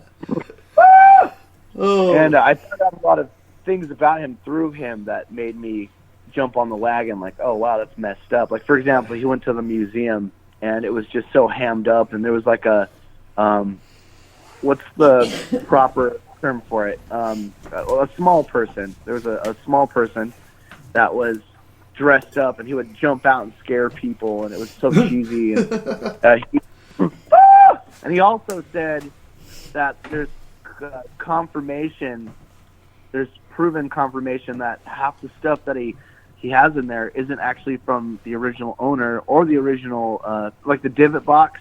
Right. Divot box is supposed to be one of the most haunted things in the world, and it's actually not even the real divot box. So, and he's also done a lot of what's it called when you don't properly cite someone? Forgery. No. something like that. But he's got several cases out there right now, and so anyways, the reason I brought that up is because oh crap, I think I got too far into it. I don't remember what was I talking about. Plagiarism. That's what plagiarism. So even though he's kind of like that, the first video they ever did that got them famous to begin with was that moment where the brick flew and spun, and they had the physicist. Yeah. How am I saying that? Prove that it was real, and then what they had was a gentleman that ran the tape, and that gentleman had the same technology I do, but with cassette tapes and not digitally. And he, unless it's all a lie, he claimed that when he ran the tapes, they were not edited. And that's what I was fascinated with at the beginning. That's why I thought they were cool, because I watched their first episode and they had people that did that stuff say, no, this is real. But then, Hollywood and fame and douchery. So, right. But, so that's why I liked that first episode with them always, because it was before they even got anywhere, and they had some people do that. Unless there was something in there somewhere that was still Hollywood and they were actors that I didn't see. This guy ran the tapes and said it was raw, and that's what made that first thing they did supposedly authentic. But so it's the same way. You can do that with anything as long as you have the technology. It's the same. It goes both ways. So as much as people have the ability to make things look real, there's just as much technology out there to find out if it's real or not. And I hate when people act like we'll never know, because it's not true. People data mine video games all the time. It's a random example and very not spooky related, but the game Pokemon Go, for example, a lot of people would take the game file, the actual game itself, and they would data mine it, and they would find out what the people were going to do next in the game, right? Instead of waiting. So you can, anything that's digital or coded that exists on zeros and ones has file information that you can do. So that's what makes what I do authentic, and that's why I try not to swing my dick when I see other people on the page acting like they have the solid answers when really they're not making sense. Because as you've already kind of seen, one of the things that I always feel like we should brush under the table is orbs, because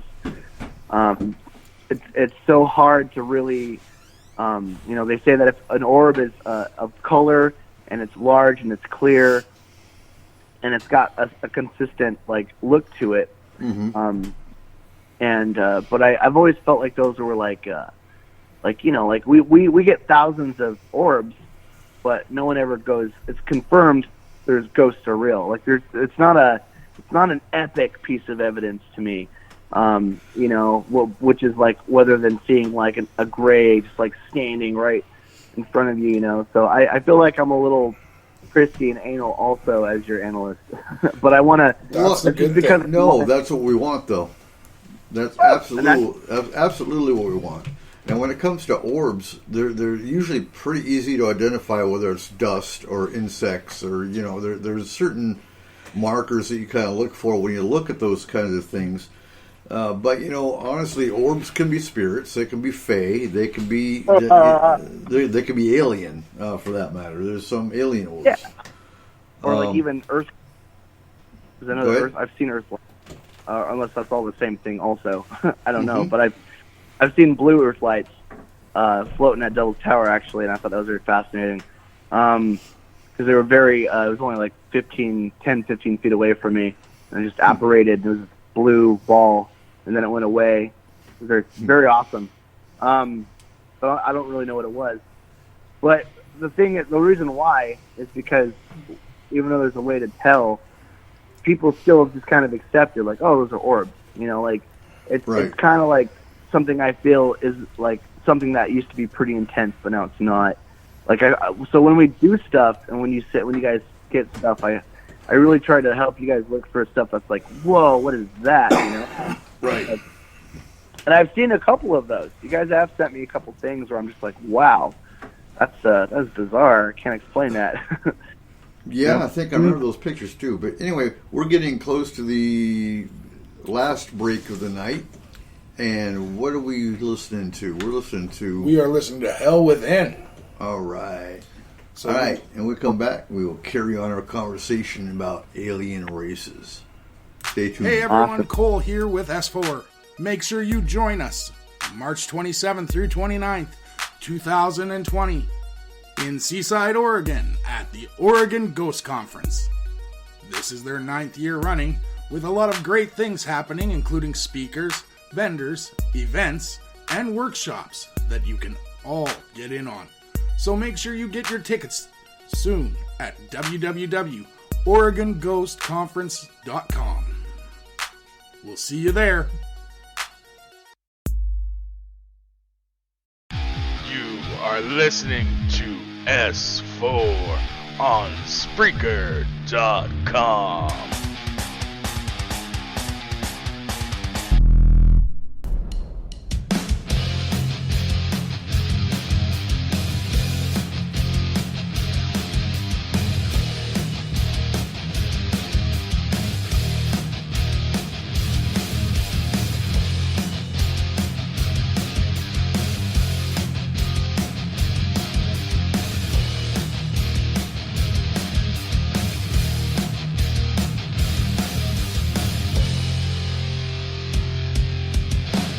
Just when exactly did you lose yourself? How great you're the wicked. Think back before you've gone and lost your mind. Before your sickness.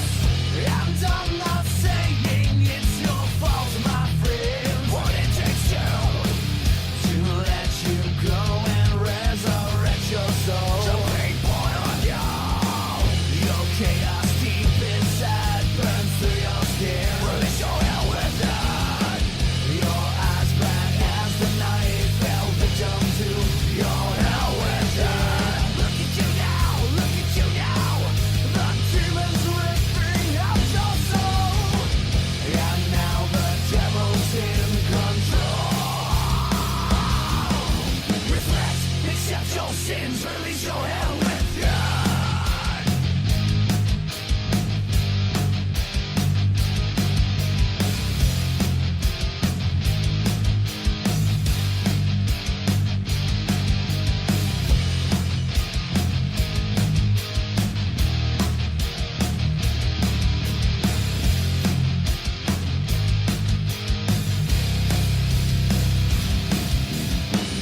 You fought the good fight to prevent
Ernest Cooper. Welcome back to S4. Tonight we have Josh Hamilton from Cryptomnesia. He's also our team photo and video analyst for anything we get evidence-wise. So tonight we're talking alien races and religion. And we touched on that at the beginning of the show. And we've kind of meandered and talked about this and that. But that's what we do on S4. Mm-hmm. But we're going to go... So I want to go... What? Nothing. Okay. I'm listening to you. So I want to go back to a question that Josh asked earlier in the show about which shows are valid or not. And which... I'll add to that which organizations are valid or not. Ghost Adventures is so Oh, valid. God, no. So I'll be honest with you, I don't find any of them valid. That's my opinion. Only my opinion. What about Well, Ancient Aliens? Ghost? What about Ancient Aliens? Ancient Aliens, some of the information they put out, I don't like. It conflicts with a lot of different research and researchers. So, you've got Zechariah Sitchin, for example, who came out with the Earth Chronicles. Great series. I love the series. And then you've got the other ones that, oh my God, no, he didn't translate this right. He didn't translate that right. This is wrong. That's wrong. I'm sorry. The Anunnaki are not aliens. But MUFON came out with a series called Hangar 1. Great series. Great show. Valid show. That would be one valid show. The other one I liked was Jesse Ventura with Conspiracy Files. There we go. Great show. He did his homework. He did a lot of research. He actually confronted congressmen. I mean, how much more valid can you get with that? The issue I have with calling anything in this field valid is the fact that, number one, all of our information is secondhand. With aliens, it is. Because they lie. They have to. There is no way they are 100% truthful with us. I've encountered reptilians. Yes. That's personal. But, are you sure that's what they actually look like? What if they have the technology to show themselves in a different way? Well, that's the thing. They were shapeshifted. So, but that's what I'm saying, Eric, is that, we can't honestly call anything in the field valid without, because we don't know exactly what they're doing to us. So let me clarify that. Okay. And I always encourage our listeners to do the research. And I've been asked before, how do you know what's valid? How do we know what to research? Okay, so here's what I do. I don't believe just one alien book, or just one alien website, or just one alien show. You can't.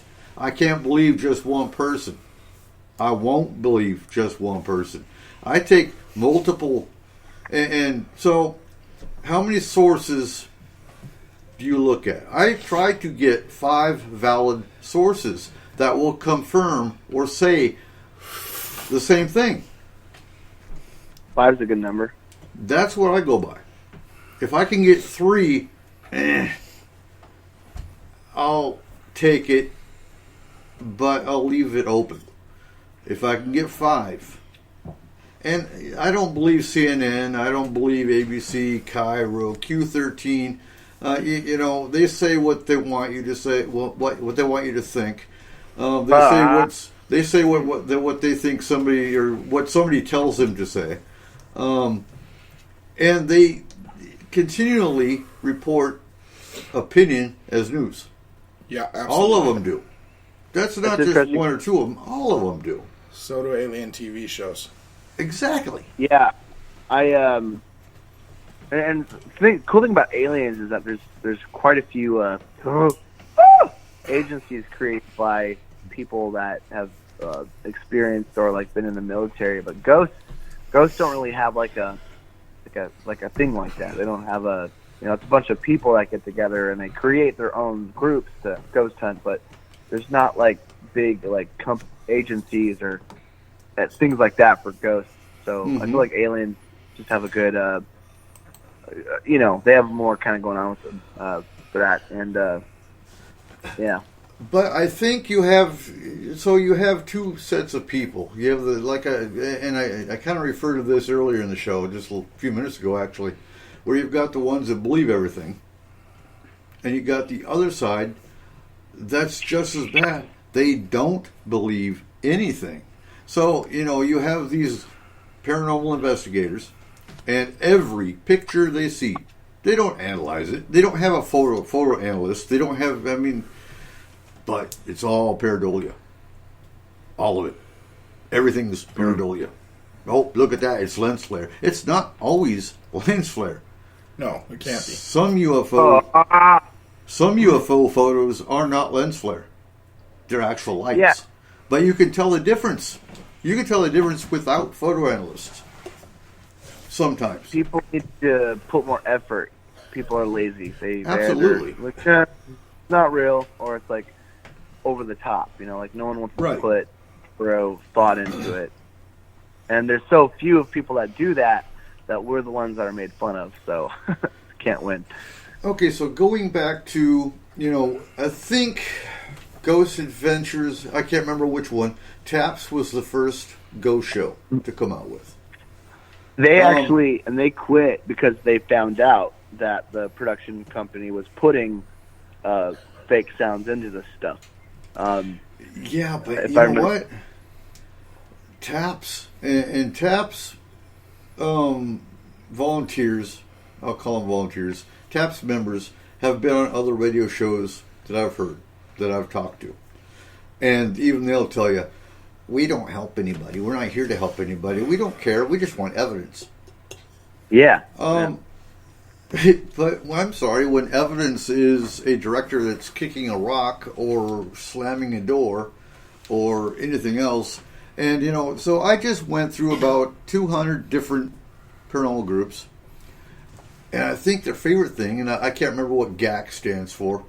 There's TAPS and there's GAC, and they're probably the two biggest organizations when it comes to the haunting side. But you have all these different paranormal groups. I'm a TAPS family member, or I'm a GAC family member. I don't care. You know what? That just showed me, personally, how fake you are.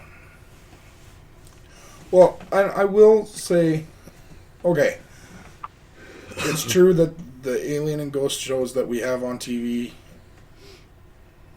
you got to take them with a grain of salt. Mm-hmm. All of them. Every single one. But they do have their usefulness. They do. Absolutely. Because they do get, and I know we've talked about this before, they do get people involved in the paranormal. Mm-hmm. And it's true, not all of them should be. But they do get, there's got to be at least one or two that have gotten involved because of these shows that are actually now really good researchers because they've went above and beyond what the show showed them. Well, yeah, and just like with anything, I mean, even in the metal scene, there's tons of great ones, and then there's the ones that put a bad name out for it. Flat out. Just the ones that flat I feel like out every suck. that redheaded stepchild. Mm-hmm. So even you have fights within researchers. Like I said before, Zechariah Sitchin, for example, he translated this wrong. How do you know? Were you there when that hieroglyph was written? Yeah. Just like, to be honest with you, who's an expert? Were you there? Where? Just because you went to a university about... Okay, so let's talk about terrorism for a second. Because you've got terrorist experts. We've already explored through the rabbit hole a whole lot. And now you want to bring terrorism into it? No. We're going to get shut down, dude. No, we ain't. So here's my point, though. You got terrorist experts that I'm an expert in the Middle East. Have you ever been to the Middle East? Well, no. I went to the university. I went to Harvard. Right. I learned about the Middle East at Harvard. I've never been to the Middle East. What makes you an expert in the Middle East, then? Bruh. A lot of title swinging. That's why I believe there's no such thing as an official, actual ghost expert. No, you there's hear no some such of these. thing. There's no such thing in the entire paranormal field that's an expert. Yeah, because it's not even something that you can really measure, and that's kind of what it all is about to begin with. It's just racking up all the information we have together as a human race, trying to put it together. And I think the hardest part is that most of it really does exist in an element that we have a hard time reaching. Like, in the first dimension, supposedly there's what we think and we create it. Second dimension, they're like flat. There's creatures, there's like not bacteria, but there's organisms that are so small that they're practically flat and they don't have any self-awareness. Right. So they're not aware of the third dimension, which is us. So I believe that, we live in the third dimension, and again, we can't see the fourth dimension, just like how the second dimension is unaware of us. So I feel like a lot of stuff that we're not necessarily the fourth dimension, but I'm saying I think most things exist in an area above us that we really either can't see or we can't measure entirely because our dimension is limited to that. Absolutely.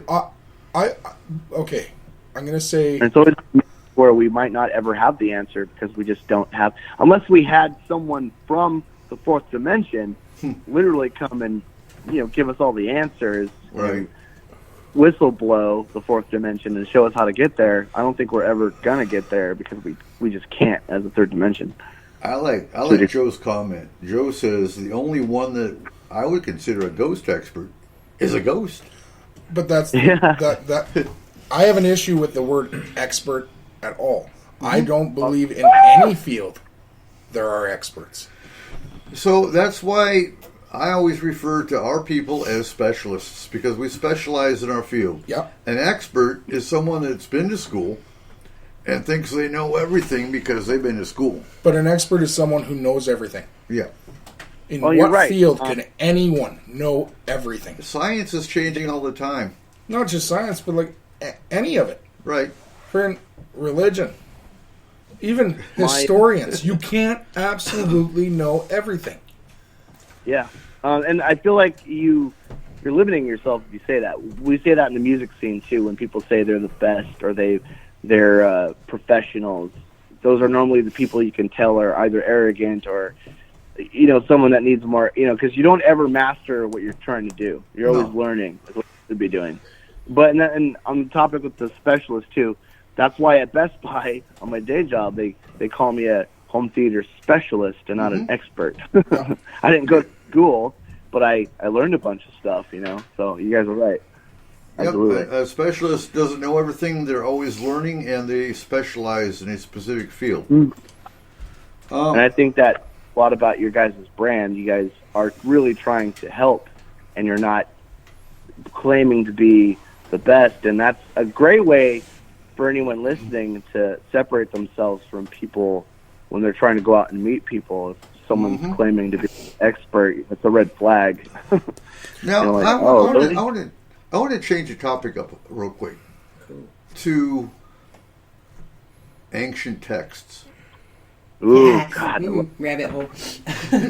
Like early 90s? No, this is like 13th century, like 11th this is century, Kayla's like, scary. like before Christ. Look at the emerald tablets. Now, again, I'm going to reference Dante Centauri. So for the listeners that in the beginning of the show listened to us talking about Dante Centauri, go to his channel and watch the Emerald Tablet. There's 12 video series in the Emerald Tablet series. Go watch those 12 videos. For our listeners, this is often a little hard for me because Eric's been in this field for over 20 years. I've been here for a year and a half. Well, he's a specialist. I'm just special. You specialize in radio. Oh, he's gonna. So, like when you say the Emerald Tablets, I don't know what that is. Huh? What are the Emerald Tablets? Emerald Tablets were written by Echinnon. If you go by Dante's theories, if you go by Dante Centauri's videos, which is where I reference this from. Echinnon, going back to the beginning of the show with Lucifer, He was an alien. Lucifer had 7 daughters, and he named them L1, 2, 3, 4, 5, 6, and 7. Now, Well, that's original. right? So the Charistus and their allies attacked the Vlash and the Mater on their planet, and in that they got destroyed. The Charistus did when they attacked because the intel they were given. There's a lot more opposition on that planet than they anticipated, so they did get destroyed. Not the race, but that invasion. They lost the invasion. But they killed L1 through L6. They saved and pulled L7 out. And they named her Ekhnon. Ekhenon. Now, they gave her the option. You can wait for your dad, Lucifer, to come and ask about you and see if he wants to take you, and he never did. Or you can come and live on Earth with the Charistus. She chose to live with the Charistus, and they taught her. Knowing that this little girl, she was a little girl at that point in time, was Lucifer's daughter, probably not one that you should give, your intel to. And they didn't tell her that her sisters had died. She asked, "Where are my sisters?" And they said, "Oh, they're fine. They're living on some other planet." And she read some hieroglyphs on the wall because they're documenting everything on this wall. So if you look at archaeologists, they're always finding hieroglyphs on walls. They're finding new stuff on walls all the time. They can't translate it because it's not in any known language. Just like the Emerald Tablets. It's in Babel. Yeah. Now, Ekhnon read about her sisters being killed. That pissed her off. And she left. And when she left, she wrote the Emerald Tablets. Which, they haven't translated today. And what's the other one they haven't translated today? The Voynich manuscript. There you go. Say that a little bit clearer for the audience. Voynich manuscript. So look up, folks, the Voynich manuscripts. And that's another book that no one's been able to translate. Now, my point with that is anyone can create their own language of hieroglyph or of symbols. And you know what? Well, 500 years from now, if we create our own little language that only we know, it's going to be the same thing. 500 years from now, they're going to find this manuscript that, Kayla wrote in her own language and go, "Oh my God, is it alien?" No, it's just Kayla. But they don't know that. They don't know that 500 years from now. 500 years from now, Tolkien will be legended. Right. Guys, The language of the elves. Mm-hmm. That's going to be definitely... I honestly believe that is going to go into mythology. Right. Harry Potter. Same thing. But think about it. Tolkien actually wrote a full language. Yes, he did. Are you So a did Harry the Potter? Klingons. Are you a Harry Potter fan, Josh? I've actually read all the books and watched all the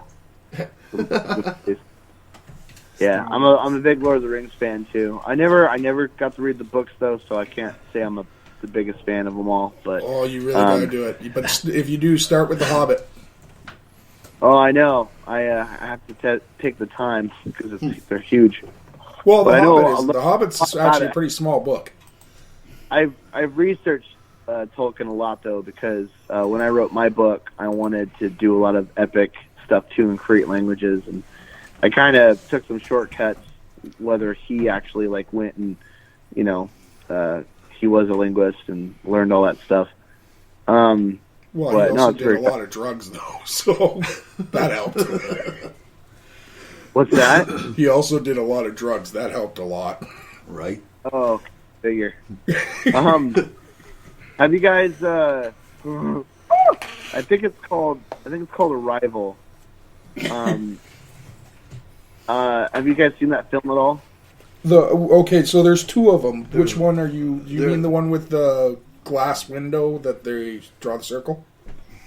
Yeah, I really liked that because it was, even though it's an alien film, it was more about learning languages, and I actually found that fascinating. I thought that was actually a cool concept. I watched it hoping to get creeped out because as much as I love alien stuff, it really is the only topic that also creeps me out. So, Really? You Yeah, get creeped out no, by I'm- aliens? I'm Well- terrified of gray. I think I said that earlier. Yeah, and that makes terrified. sense. It does. Yeah. I Because sit here if- trying to figure out how to kill him, but If you, if you believe them as much as we do, right. we are totally. We have our reasons to be like, yep, they're real. Mhm. They hone abilities that are very invasive. Like we are helpless. At least unless you guys that practice how to defend and stuff. But someone in my house, like me, knowing that they can literally, go through walls and just kind of suck you up. That's just terrifying. And for people at the masses, it's just a creepy story. But knowing that it's real is what makes it scary. There are beings that live among us that can literally warp our dimension to get us.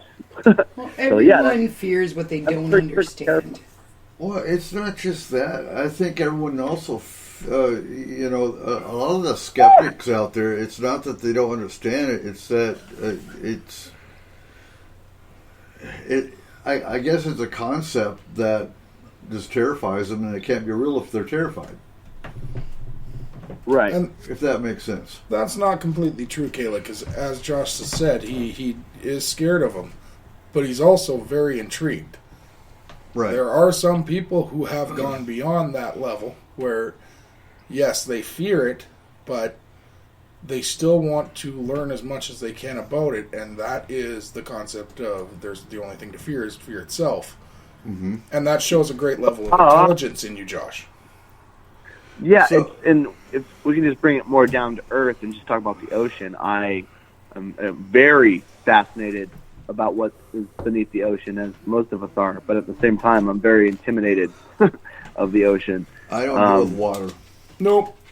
I love the It water. probably Kevin, might even be respect. Maybe I respect aliens because I know that they have that. It's just like, and it cracks me up when people think it's so unrealistic because we are literally doing the same thing to animals. Like how fishermen at night will lure fish up with the flashlight.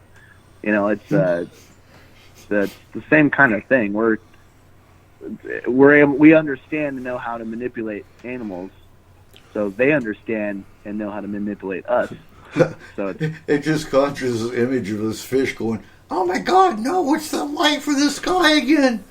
don't Yeah. go to the light. Yeah. Well, and like doing what we do, I know that obviously me and Eric are probably a little bit more on their radar than most people.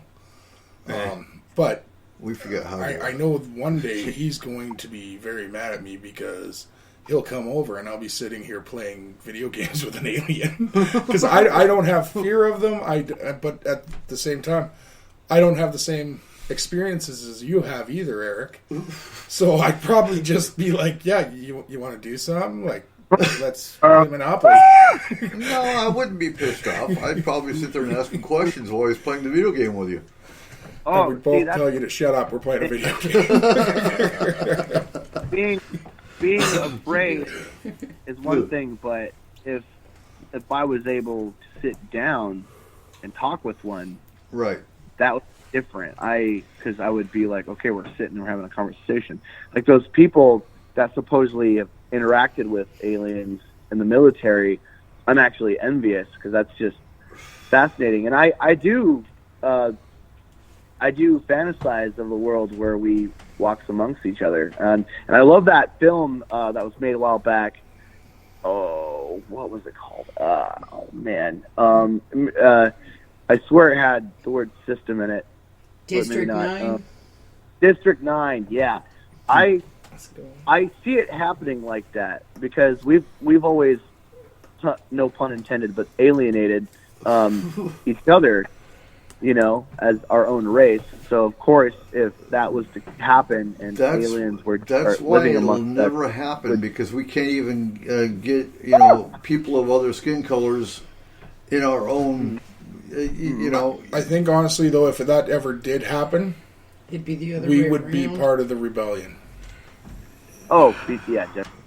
Probably. I think we'd be trying to help them at that point. Oh yeah. It'd be like Because to be Avatar. honest with you, as much as I talk about trying to figure out how to remove them, I know there's good races trying to help the humans as well. Yeah, and that's really awesome to that's like a faith. That's kind of nice to know that there is a good side out there that does see the good in us, and that's really cool.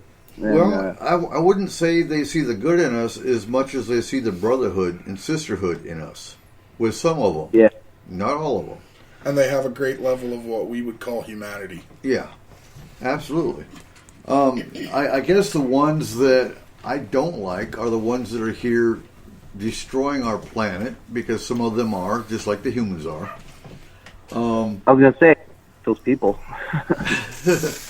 But when it comes to the ones that are taking humans, those are the ones I'm after. Or Definitely. even making them uncomfortable in any way. They shouldn't be making them uncomfortable either. Like, even if they're not taking them, but... Well, some of them are eating us. Yeah, that's just terrifying. If they could do that to the ones that we don't like, that'd be fine. Yeah, wouldn't that be great? We don't have the electric chair, but you could be eaten by an alien. Yeah, there we go. I would totally go out that way. And I'd be sitting in the governor's office, and as he picks up the phone, I hang it up on him. You're like, no, Right? no, that guy, he's going to go. Don't worry about it. So, yeah, and for some of our listeners that haven't heard, yes, we are creating the S4 Expeditionary Team. So the goal and focus of that team is to go to certain hotspots up here in our headquarters environment and set up a camp. And we're going to do a lot of camping this summer. Well, and not just that. Like, we're going to do some sky watches here at the house. Right. At the studio. Yeah, and mostly, like, I understand that it's a sky watch and we're supposed to be doing that. Those ones are mostly, honestly, just us sitting around a campfire. Exactly. Having fun. Exactly. That's what it's about. But for anyone that's local listening and hasn't heard, because I do post it in the Upriver group occasionally, You miss tacos. you Way to missed go. tacos because we had our first meeting yesterday and nobody showed up. You missed the tacos. But we are going to some spots up here: Cumberland Pass, Higgins Pass, Haystack Mountain, Sock Mountain. Yes, I said it. We're going to Sock Mountain. That is a hot spot. New Halem. I want to hit New Halem. Okay, we're going to New Halem. We're going to Baker Lake. Baker. There's a lot of, and what I'm looking for specifically are UFO and known Bigfoot spots. Because if they're both in one location, those are the spots I want to hit. Because I want to see if there's a tie between Bigfoot and UFOs or not. That's my point. I wanted to. That's not the only other tie I want to find, though, either. What's the other tie? I want to see if there's a tie between Bigfoot and ghosts. I want to know if he can actually interact with people who have died. And better than us. That's an interesting thought. Yeah. Like, Well, if you go with the theory of a Bigfoot being an interdimensional creature and ghosts living in between dimension, then there's a possibility of, while going through the transition from dimension to dimension, they'd be able to contact anything in the in-between there. there is, but there's also a possibility that he's blocked from that as well. Like, that's the thing. I want to see what we can find to actually prove or disprove that. I just want to check out minerals. Well, the other thing we're doing is we're going to walk the entire South Skagit Highway. And while we're doing that, we're going to be picking up trash and cleaning up our community. But my point, paranormal point with that, is while we're picking up trash and walking South Skagit Highway, I know a lot of you have seen the ghost lights. A lot of you have seen UFOs. There's a lot of Bigfoot stories on South Skagit Highway. I honestly think that's a go-between point for a lot of the activity. There's been a lot of disasters on South Skagit Highway. And me and Izzy will be following you behind you in the truck. Well, I'm going to take Ecto 2. Okay. Ecto 2? Yep. What, the Explorer's Ecto 1? Yep. So, what are we going to do paranormal-wise, you ask? I'm glad you asked. So, You're so welcome. So, we need a Geiger counter. So, this is where listeners come in. We do have a GoFundMe set up on the FMP group, Forest Moon Paranormal Group. I hate asking anybody for money, but it is set up for those who want to donate. And when he says that we need a Geiger counter, what some of our listeners do have to realize is there are different levels of Geiger counters and there are different brands. The problem is we can't order stuff like off Wish.com. Right. So it's not going to cost us $10. It's this. Some of this equipment is fairly expensive that we're going to need. We're also going so to have. we do need your help. Yeah, and we're also going to have Markham, our scientist, on the team as well. So we are going to set up a DNA analysis lab and other equipment lab, so that we can actually analyze our evidence scientifically. Yes, we do have an actual scientist on our team.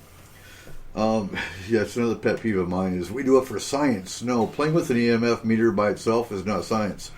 But we have a scientist. We have Josh, our video and photo analyst.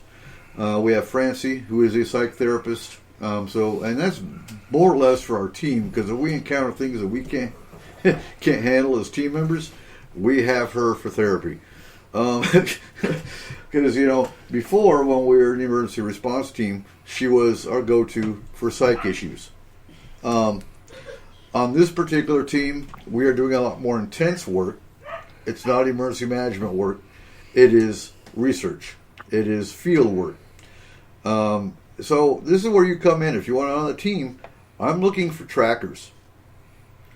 So by trackers, I'm talking, some of you have lived in these mountains your entire life and your generations, and you've been all over these mountains. By tracking, I can analyze, I can look at a cougar print, for example. I know it's a cougar.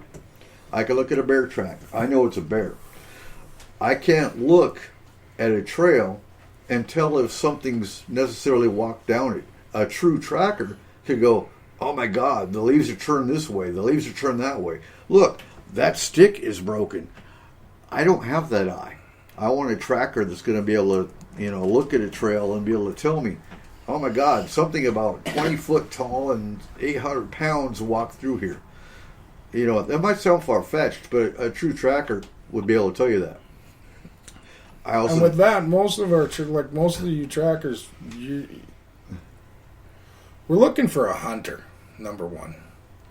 Someone who has hunted and has hunting experience is going to have a lot of that knowledge, the tracking especially in knowledge. this area.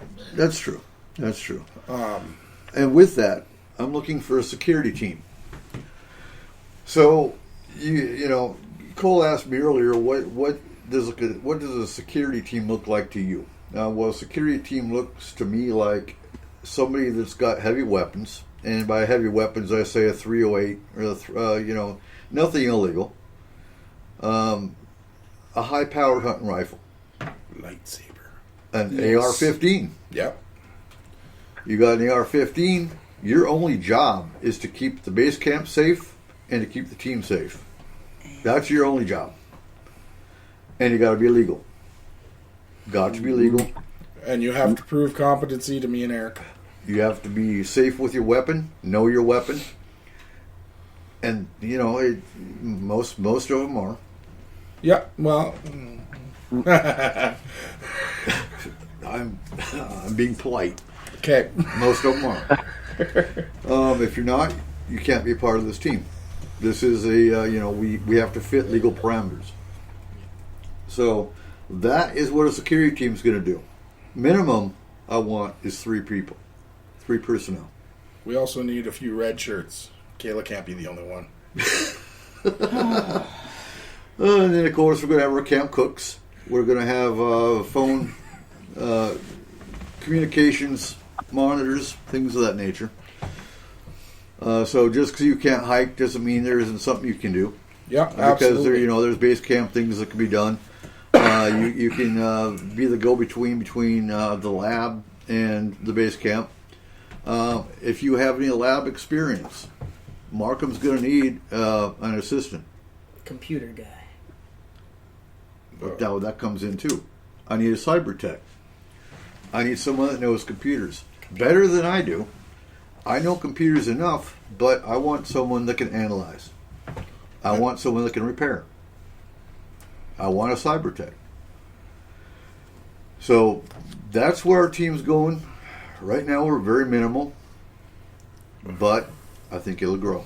Absolutely.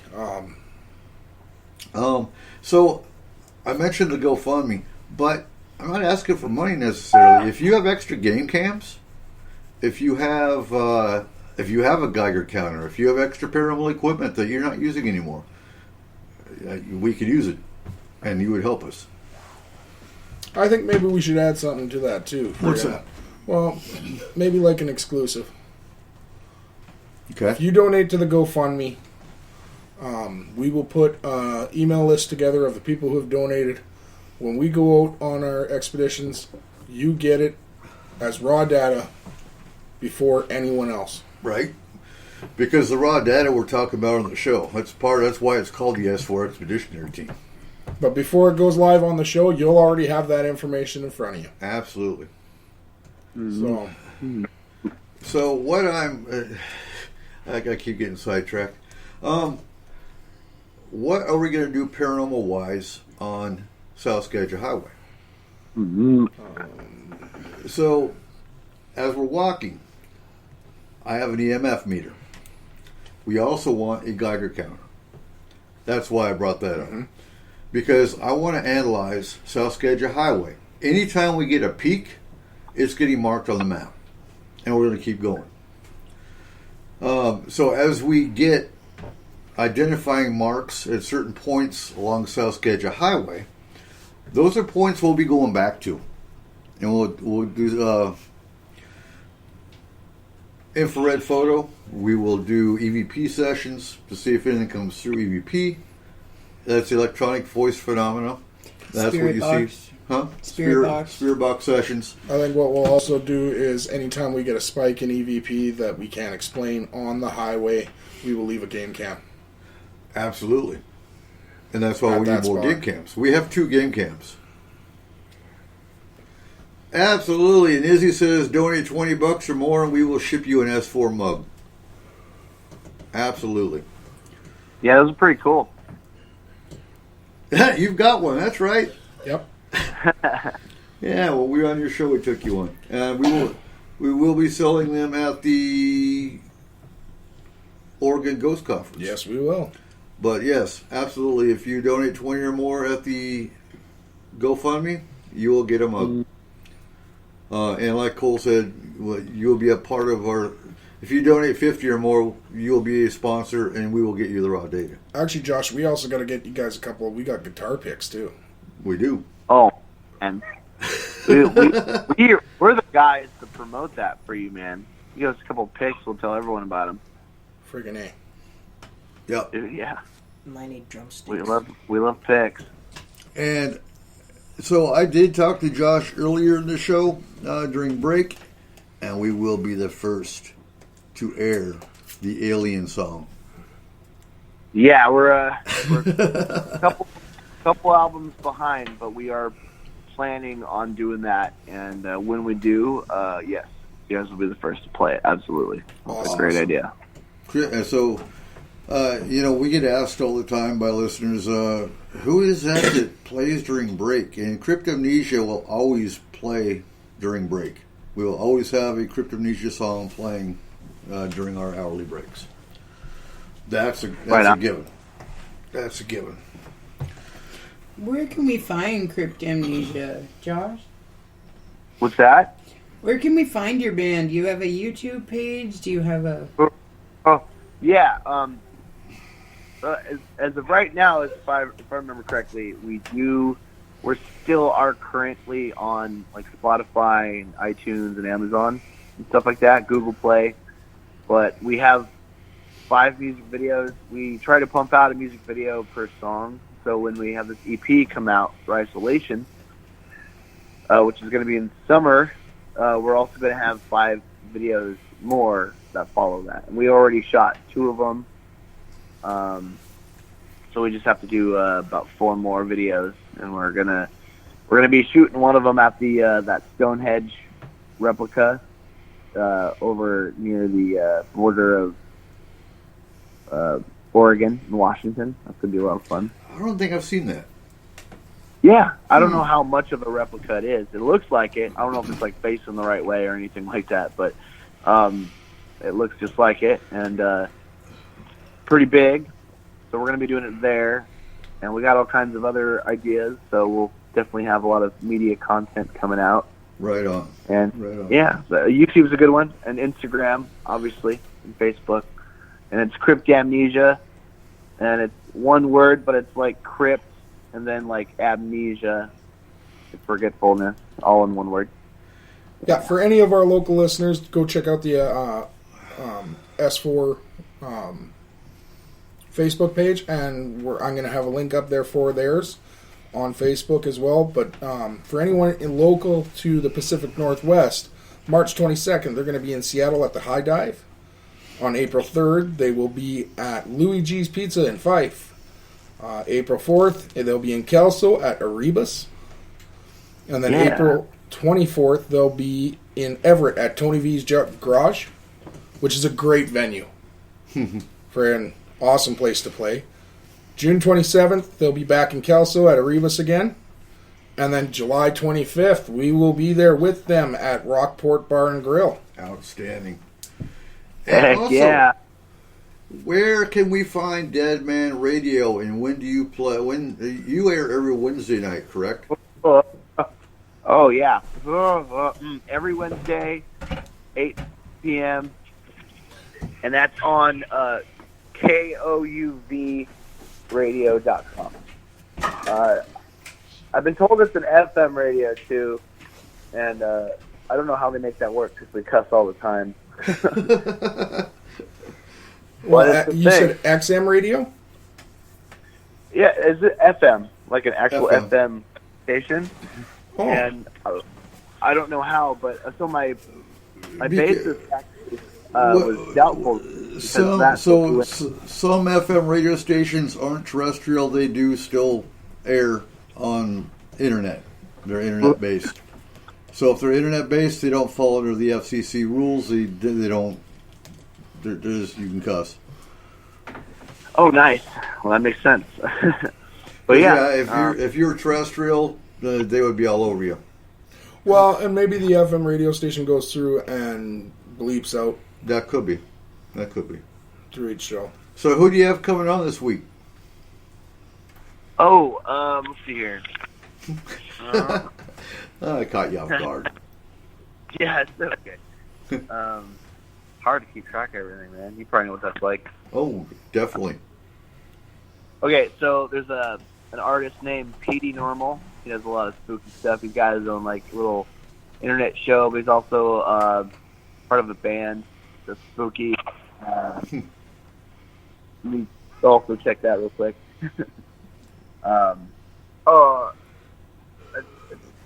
Rome. Something about Rome. Oh, I have to plug my phone in real quick. Holy crap! About to guys. Got 1%. Yeah, we caught you at the last minute. It's all good. There we go. All good. Okay. And then while I'm looking up his band name, also Wolftron, which is like a dark wave band. He dresses like a werewolf. Oh, right on. Yeah, and he just goes by Wolftron. So that's kind of cool why we got him. Watch Rome Burn is the name of this guy's band. PD Normal. Yeah, but he kind of does his own thing as well. So it's very interesting. Very interesting guy. And then after that, we have some representatives of Crypticon, which like you guys should definitely go to. You guys would really, I think, enjoy Crypticon. It's pretty much a Comic-Con for everything horror themed and supernatural. Ooh, when is that one? May 1st to the 3rd. They'll have like Elvira's going to be there. I'm sure Izzy's looking it up right now. The guy who plays Devil's Rejects. They always have. Oh, the guy who does all the. He does all of the narration for Tales from the Crypt. Okay. A lot of. So it's always like a Comic-Con for horror stuff, and they always have really big celebrities. Last year they had quite a few people from X-Files. They had the guy who played Skinner, the guy who is Smoking Man, Mm-hmm.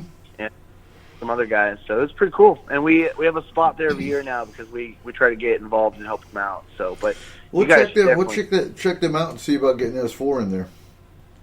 Oh yeah, absolutely.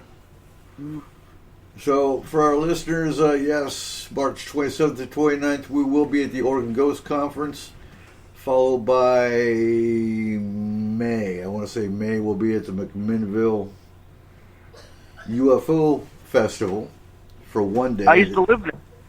Did you?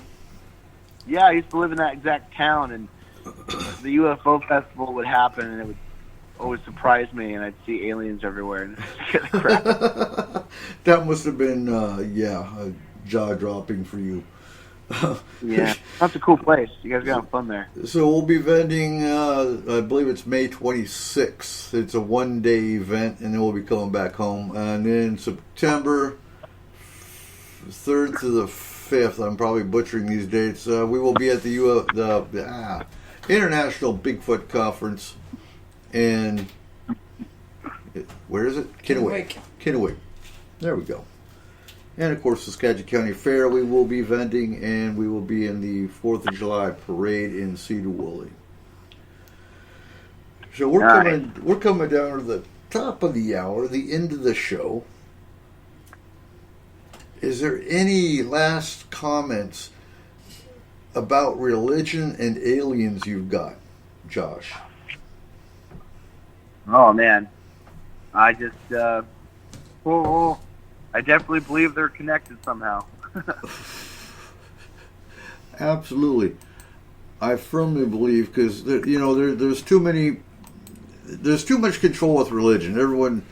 If everyone got away from a building, the dogma and the control of religion, and just worshipped their own being as they would. The Hidden Books of Thomas, perfect example. That didn't make it into the Bible.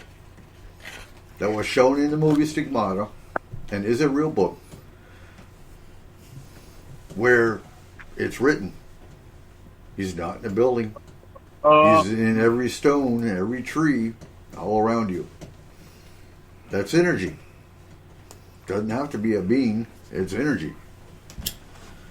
So, and again, folks, you want to find the research, you want to go find and get your mind open, go look up Dante Centauri, DSAHK on YouTube. I told you, though, I like church. They give me a snack. It's just and I think a lot of people go to church for the social factor. Okay, well, wait a minute. The first time I took Kayla, it was absolutely hilarious because she's never been to a Catholic church, and we're doing sit down, stand up, on your knees. We're going to stand up, sit down, and she is trying to keep up, and she has no idea what she was doing. It was like aerobics and God all at one. And I'm pretty sure I accidentally punched myself in the face at least twice. But, okay, just a second. I just thought about something. So, when you eat the little cracker thing, you're eating the body of Christ, right? Mm-hmm. So, if he is an alien, then we're technically eating aliens. Am I an alien then? Are you? Well, that's you know what? That's why I like the whole story of I still don't remember his name, but the ruler in Egypt that everyone thought was alien. Anubis. Anubis. Yeah, that's why I Well, love that and story. Ra. Raw. And And hypothetically, if that's true, then most of our ancestors that went on to like Europe and stuff would all have alien genetics in them, and that would mean that about 50% of the human race would have alien DNA. So that's pretty pretty fascinating because if And that's then the you case. got the ones that think it's the RH negative factor. Oh no! Don't. yeah, We're not going down that rabbit hole tonight. We are not aliens. Yeah, that just pissed Markham right off. No, just because you're RH negative does not make you an alien or make you any more psychic than anybody else. Speaking of psychics, next week on the show, we have Chris Garcia. Chris Garcia coming on. He is a known medium. psychic, a medium. He is a clairvoyant, clairaudient, clairsentient, and been in his field for many, many, many, many years. So stay tuned next week for Chris Garcia. right on. And on that note, Thank you so much, Josh. It was great having you on. Yeah, thanks guys for having me on. It was a great time. hey, it was a great And show. I definitely hope this summer you can make it up for a few of our events up here. I really do want to. It's just catch me in the right time and when I have money in my pocket. Well, and it was so much fun being on your guys' show. Like, It you and was. Akon were excellent hosts, and it was just an entertaining night altogether. Wasn't it? We'll have to have you guys over again. We've changed some stuff. We do it at my house now, and I have new co-hosts. Akon's still good. He got too busy with life, but No, totally. I got. So you have to meet Skinny and Saren. Saren's my rhythm guitar player, and Skinny is one of the members of a group called Ghouls of the Crypt. They're a supportive group for Crypticon. He's he's great to have on the show because he's very book smart with horror films, which is really fitting. So Okay. he knows a lot of actors and years. He's just the guy that knows a lot of the data on that stuff. So he's really cool. Right. So to have you guys on again because Right we on. bring people back. Yeah, whenever you're ready, we are too. See, and that's the difference because we went to their studio. Mm-hmm. It's a whole different atmosphere and a whole different show when you have everybody in one studio. Yeah. And that was great. That was a fun time.